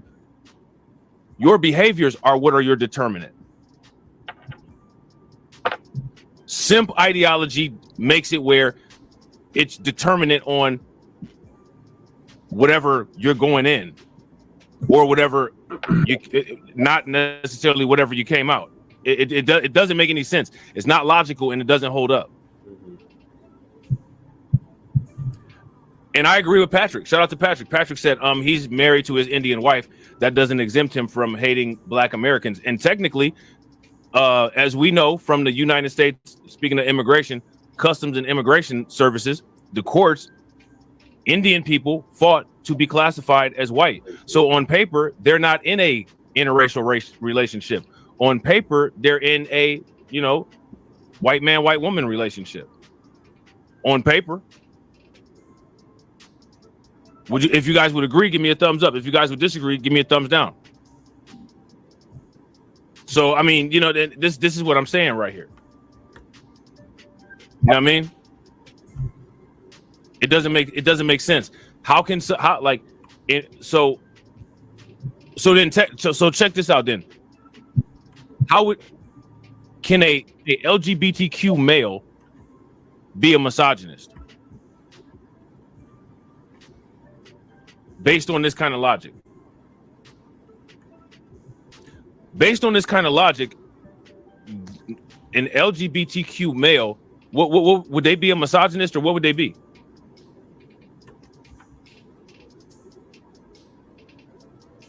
It don't make any sense. Things got to make sense. And this is logic that could easily be knocked down. You know what I'm saying?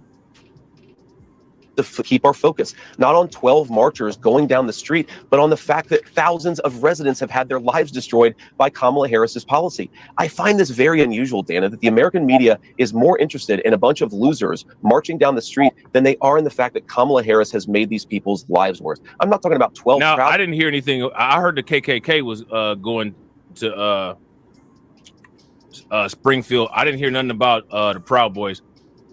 Did y'all hear anything? If you guys heard about the Proud Boys going to Springfield, give me a thumbs up. If you guys didn't hear about the Proud Boys going to Springfield, then give me a thumbs down. I didn't hear anything about that.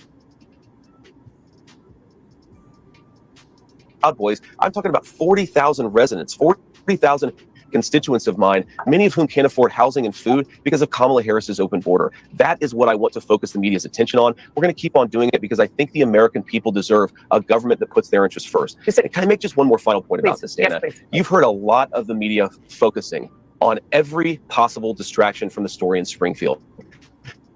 You've heard them focus on these Proud Boys marches. You've heard just shout out to DeAndre. Yeah, because here's the thing, right?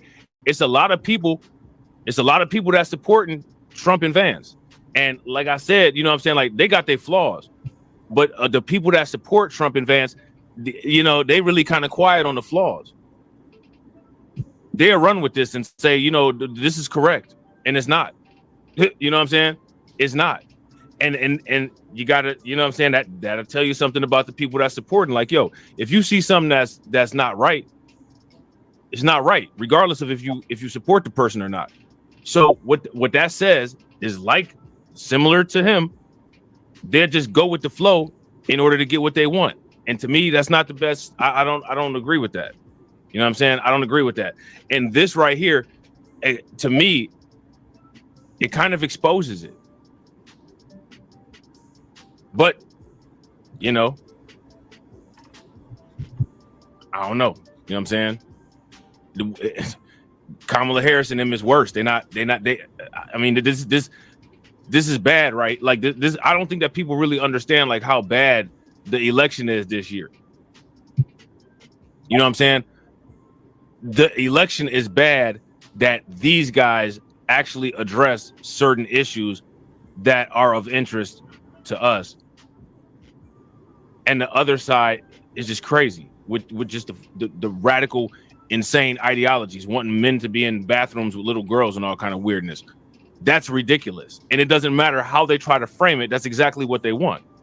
We can show evidence of it. And again, the same way they changed the definition, allowing people to stay in the country, they've changed the definition of what gender and sex are and what qualifies you as what. So you could have a beard on, right?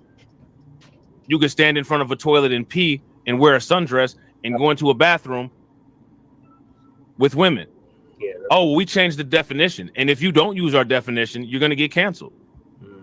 Same way as you entered the country illegal, but we're going to change the definition to where now you can stay in the country legal. And if you mention anything about the legality of how this person got into the country, well, then it's hate speech. It doesn't make any sense.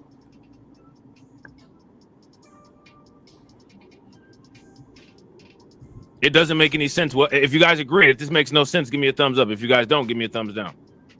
Just in this interview, Dana, the suggestion that because some psychopath is calling it a bomb threat, somehow we have to then ignore 40,000 Springfieldians who are having their lives worsened by Kamala Harris's policies. Well, what is the implication, Dana? I actually love to have this conversation right now, live on air. Right. What is the implication when you say you calling out these problems has caused a bomb threat? You accused me of causing a bomb threat. Doesn't that mean you should shut up about the residents of Springfield? Don't you realize you're engaged in basic propaganda to silence the concerns of American citizens? I was quoting the actual mayor of Springfield, Ohio, begging after the bomb threats, begging federal officials, to please stop putting negative attention on his city. And I'm not talking about the policies. I'm not talking about the very real challenges that Springfield has. I'm talking about baseless rumors about Haitians eating dogs and cats. And that, after that was said on a debate stage, that is when these bomb threats started. And that is a fact. Senator, I just want to move on. I have two other quick issues separate from this that I want to talk to you about. Dana, go ahead. Please go ahead. I think this is actually an important conversation. Okay. Look, the Springfield mayor, he's dealing with a lot of terrible things. I certainly sympathize with the guy, and we're going to try to help him out. But he did not accuse me of inciting a bomb threat. He just didn't. And if facts, I gotta agree. If you guys agree with DeAndre, this is a bad look for both sides. Give me a thumbs up. If you guys disagree with that, give me a thumbs down. And I want you guys to pay very close attention because we watch this stuff like a hawk, and both sides look absolutely horrible. I would say that on the looking wise, they both look absolutely horrible. As far as quote unquote policy wise go, I would say that Trump and Vance got the edge. But what's even crazier about it is that if you're somebody that's not going to vote or not taking part in the election because you're not satisfied by any of this, or there's none of this that you feel will create any better situation for you, you've got people out there attempting to try to shame you and bully you into doing what they want you to do. I'm not gonna do what people want me to do, right? I wouldn't advise any of you guys, if you've got your mind made up, if you're gonna vote for Trump, vote for Trump. Don't let anybody tell you what to do. If you're gonna vote for Kamala Harris, don't let anybody try to bully you into voting a different direction. If you're hitting the couch, don't let anybody try to bully you. We're not out here getting bullied. And the problem is that you got people online and people all over the place who are trying to bully people who have legitimate reasons for making the actions that they plan on doing. And what I'm saying, you know what I'm saying, is ain't nobody over here getting bullied. You know what I'm saying? We're not getting, you saw what happened when people trying to make videos about me talking wild and talking crazy, right? You think I changed anything up? Nope. I'm a bully to bully. And that's how I advise everybody to be. That's how I advise everybody to be. Never let anybody try to bend you out of your will unless you want to go there yourself. If you guys would agree, give me a thumbs up. If you guys would disagree, give me a thumbs down. If we're going to take the firsthand accounts of people who are on the ground in Springfield, why don't you bring on some of the people on your program who say that the migrants are eating their pets? You're applying a double standard here. You're saying if one person accuses JD Vance, I'm going to take that person's word as the gospel truth. You have somebody even if you misrepresent it. If you have another person who's saying they're eating the cats, you're going to completely ignore them, attack them, silence them, and harass them. That double standard is why that people don't trust the media and why we're not talking about public policy 51 days out from a presidential election. Okay. If you have somebody you want to tell us about who has proof that somebody ate their cat, of course we want to hear that. We certainly have had no evidence that that is actually something that happened. And I just want to say, I have not accused you of anything. I am quoting the mayor who said, after these bomb threats, federal politicians are negatively spinning our city. They need to know they are hurting our city. It was their words that did it. Okay, that I'm quoting him, and it seems to be a Dana, cause and effect. Roll the tape. You just accused me of inciting a bomb threat. There's no evidence of this. I condemn violence and threats of violence. We should be able to do that and also still talk about what's going on in Springfield. I'm glad. Thank you, Rob, for that. Oh my God, that was the police show. Not Rob himself, but the damn interview. That was just horrible. Okay, so down to the last two topics three topics of the night, and that's the Unhoused Neighbor News, the Unhoused Neighbor Suites, the Legal Migrant News, and the Illegal Migrant Suites. So a lot has happened in the past week in regards to that here in Denver. So I'll start off. So as y'all know, or you should know, over the past year we have over 50,000 legal immigrants arrive here in Denver. The mayor has literally gone broke, damn near, having to make all these cuts to all these programs and departments in order to fund this. And now, as a result, finally, after a whole year of this madness, he wants to end the asylum seeker program for the migrants. Of its migrant services, including its asylum seeker program. There's been a significant slowdown in new arrivals from the border in recent months. The situation now is nothing like it was at the beginning of 2024, when Denver was serving 4,000 or 5,000 migrants a day. Last night, City Council approved $6 million to provide services for the final 800 people in the asylum seeker program, which offers legal assistance, English classes, job training, and housing. It'll wrap up early next year as the city reduces its migrant services budget from $90 million this year to about $12 million next. Given how few migrants are arriving here these days, we asked the city where 12 mil is going to go next year. City spokesperson says that is yet to be decided, but they are not cutting off services for migrants altogether. Denver is currently closing its final migrant shelters that are still in operation and ending the program that paid for bus tickets for migrants who wanted to leave town. So now that program is ended.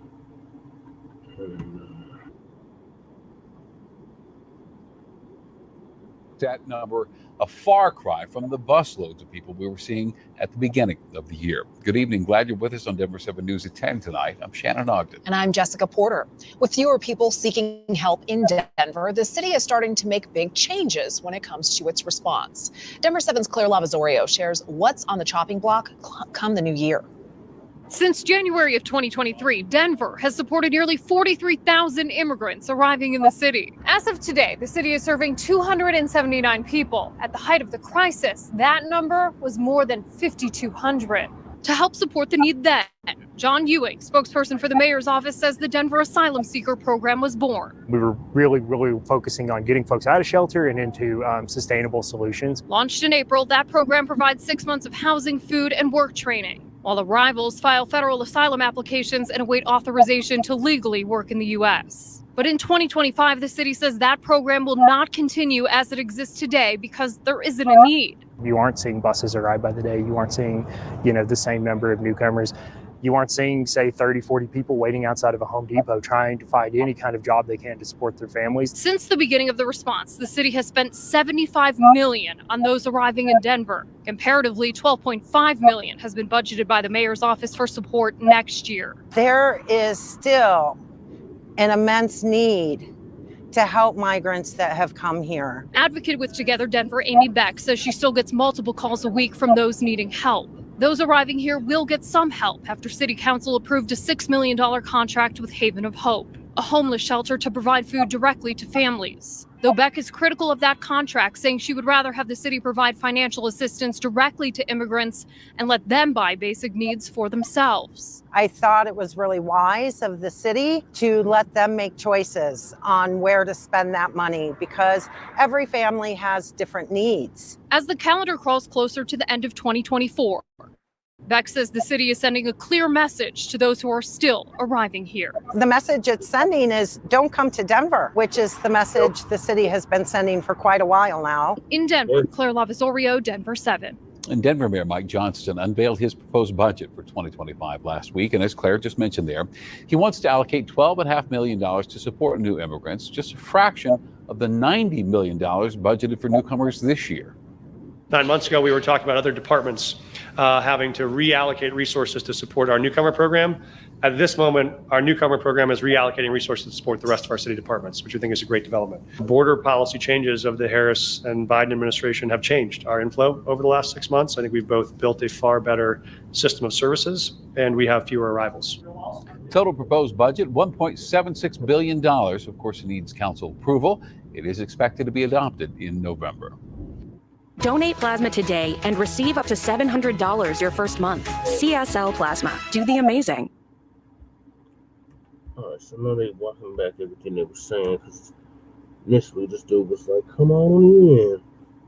Come right on up from El Paso, take I-25, come right on in.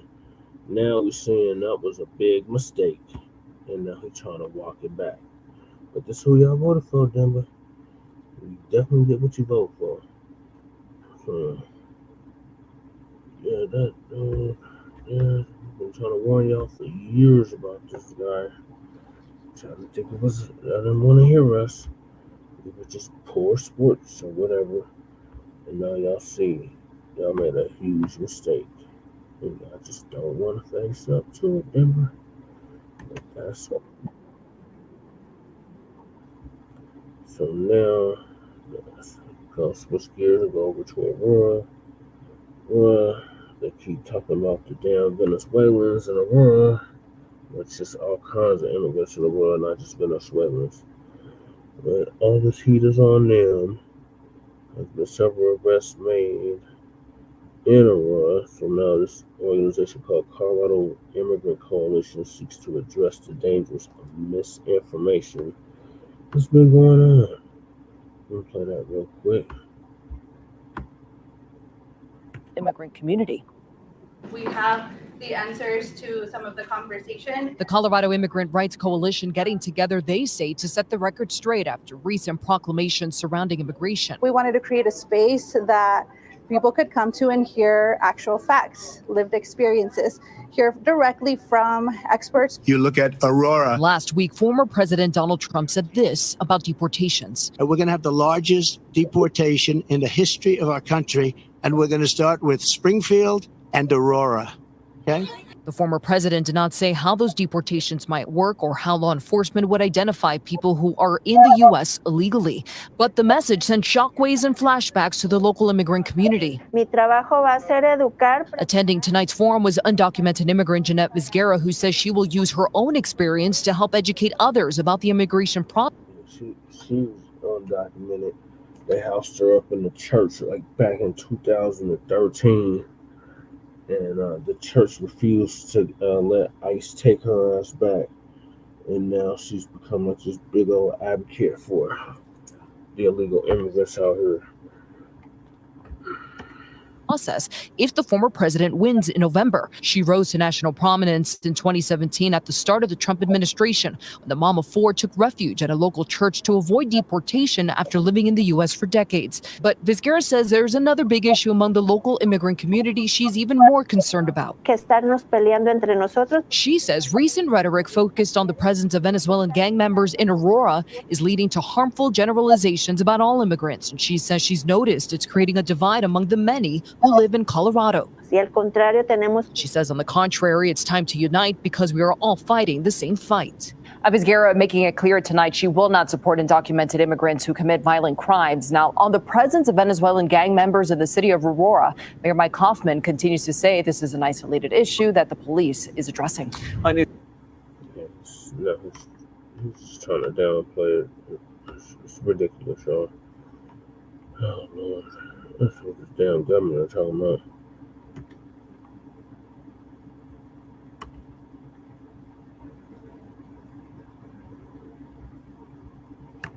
We go now to Colorado Democratic Governor Jared Polis, who joins us this morning from Boulder, Colorado.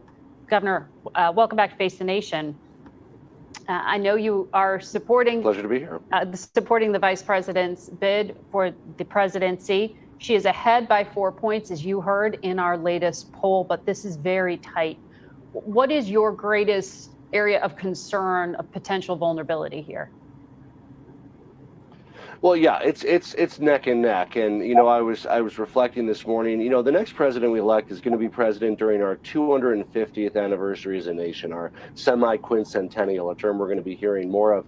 We know that Donald Trump's not the person that can unite us and bring us together in that exciting time to celebrate our nation's past, present, and future. Let's give Kamala Harris the opportunity to show that she is. I really feel that she's ready to unite us. It's neck and neck, and we just need to get the vote out in the states that matter to be able to make sure that we can move forward rather than backward as a country. I want to ask you about some of her economic plans, but first about immigration. You heard Senator Rubio on this program talk about the lack of attention being paid to immigration and the border crisis, but I know you, Governor, have been dealing with it firsthand. In Aurora, Colorado, that's been getting a lot of attention from the Trump team in particular because of members of a Venezuelan prison gang who migrated here to the U.S. and apparently were involved in a shooting in Aurora. During the debate, Donald Trump used Aurora as an example of the worst of the migrant crisis. This is what he said yesterday.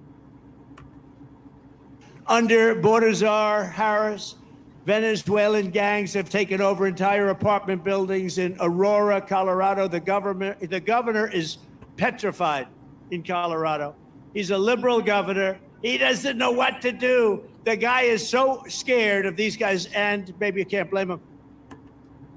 Governor, I know local officials set up a special task force, but how do you respond to this personal attack here? Well, I went shopping in Aurora yesterday. What a lot of Americans need to know is Aurora is over 400,000 people. It's Colorado's third largest city. Violent crime is down 2 years in a row. Car thefts are down 2 years in a row. It's a wonderful city. I'm there all the time. It's really a great, diverse city, and it's growing fast. It'll probably be the #1 or #2 city in Colorado over the next decade or two. So it's a great city. It's safer than I don't know how the hell it's down, how crime is down. They keep saying that crime is down, but like literally every day there's a report coming out about some kind of crime going on in Aurora and in Denver. But they keep saying the crime is down, the crime is down, the crime is down. But again, every day something's happening. Somebody just got stabbed, somebody just got shot, somebody just got robbed. Every day, like literally, I'm on news break, and it's like every day something keeps coming up. Every day, every day, every day. Every time I go out to a run, there's some crazy shit going on. Every day, every day, every day. Every time I go outside my building, there's some crazy shit going on. Every day, every day. But they keep saying that the crime is down. It's not that bad. You're just jumping to conclusions. Blah, blah, blah. You didn't see what you seen. You didn't hear what you heard. That type of stuff. But this is what these Democrats do. I'm gonna let him continue. than it's been. And look, it's like any city, Chicago, LA, mid-sized cities, Denver. Of course, there's been an issue with gangs for decades in Aurora. And I feel that we finally turned the corner. I mean, this is the difference between electing a president that skirts the law versus one who's made a career enforcing the law. I mean, Kamala Harris is somebody who stared criminal enterprises in the face, put criminals behind bars as district attorney, and she's going to take that same attitude to the White House to make America safer. Lies. No, she didn't. That's a damn lie. She locked up innocent people and kept them past their damn sentencing. But if you tell people this, they say it's misinformation, but it's the truth. Like, she literally did this shit. She locked people up, especially black people, kept them past their sentencing date to fight wildfires in California.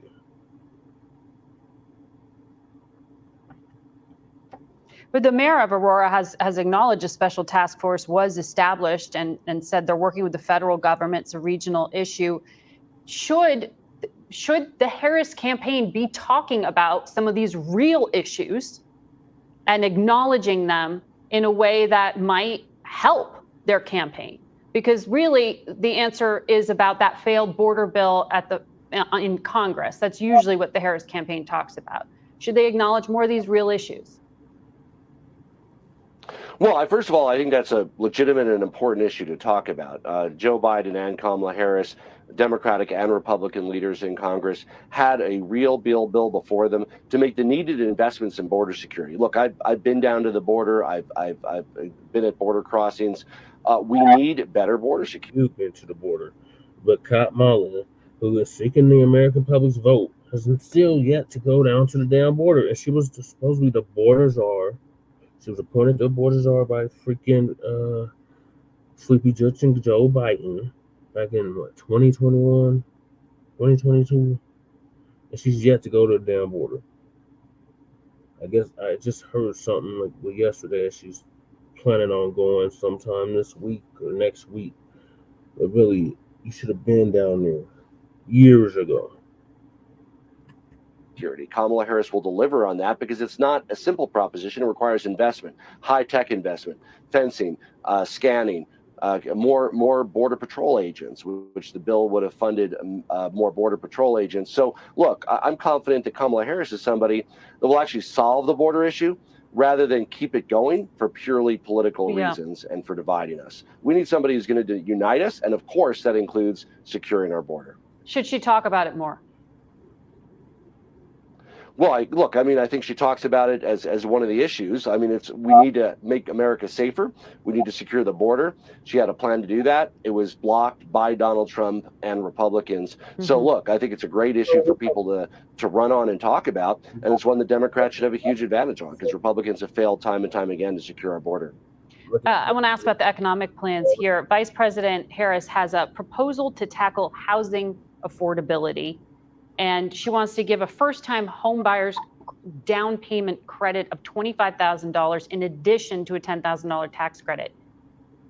I know you see this firsthand, what the crisis looks like in Colorado. Are you concerned that this will fuel demand for homes and just push up prices rather than solving the supply issue? So that's not the whole plan, right? That's one plank of the plan. Her plan is focused on creating over 3 million new homes, reducing bureaucracy and red tape, making it easier to build homes people can afford.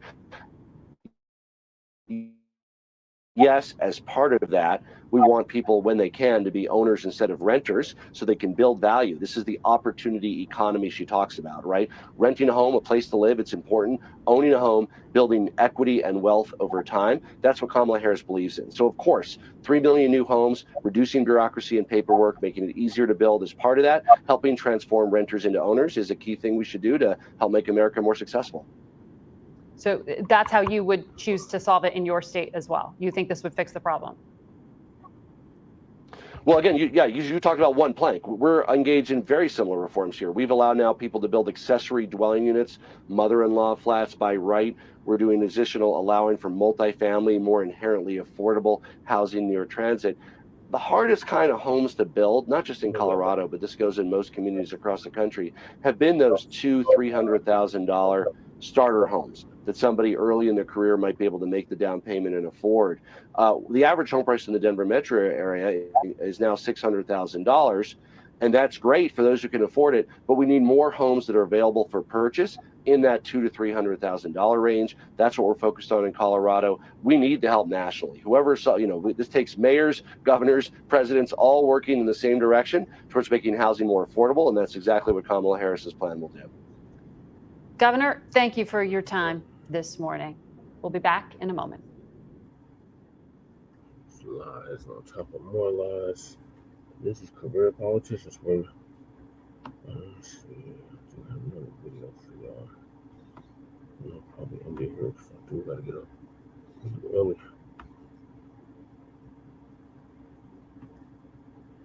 Alright, I want to thank y'all for tapping in. I'm gonna end the show now. Appreciate you staying up with us. Make sure y'all like and subscribe to Frontline Black News on YouTube and Facebook. Definitely support the campaign. I got my first forum today. I guess it's gonna be virtual. It's really gonna be interesting. So we'll see how that goes. And Lady Chase should be getting out the hospital in a couple of hours, so I gotta go get her. So make sure y'all like and subscribe to Frontline Black News on YouTube and Facebook, The Revolutionary Agenda on YouTube and Facebook, and of course Shabbat's Black Experience Enhanced on YouTube and Facebook. And join us this Friday for Grand Rising with Shabbat and the Chase on Blog Talk Radio. The calling number is 516-418-5996, and press 1 and you'll be live on the air. And we still would love to hear from you, Kamala sexuals, you Kamala supporters that keep trolling our pages and platforms, but refuse to call into Shabbat's Black Experience Enhanced. So the invitation is open once again to you Kamala bots to call in and tell us why we should waste our time voting for that Brahmin East Indian that's cosplaying as a black woman. So We will see y'all then, if not sooner. Hopefully, Lady Che will be able to do an RBA sometime this week. So yeah, we'll see y'all then. So peace, love, light, reparations and separations, and Black empowerment. Che and Krumah, Jesse Paris, House District 8 candidate on the ballot for office, signing out from the Mile High Income City. Make sure y'all vote if y'all live in Denver, Northeast Denver to be exact, the East Side, Park Hill, Central Park, and East Colfax. Peace.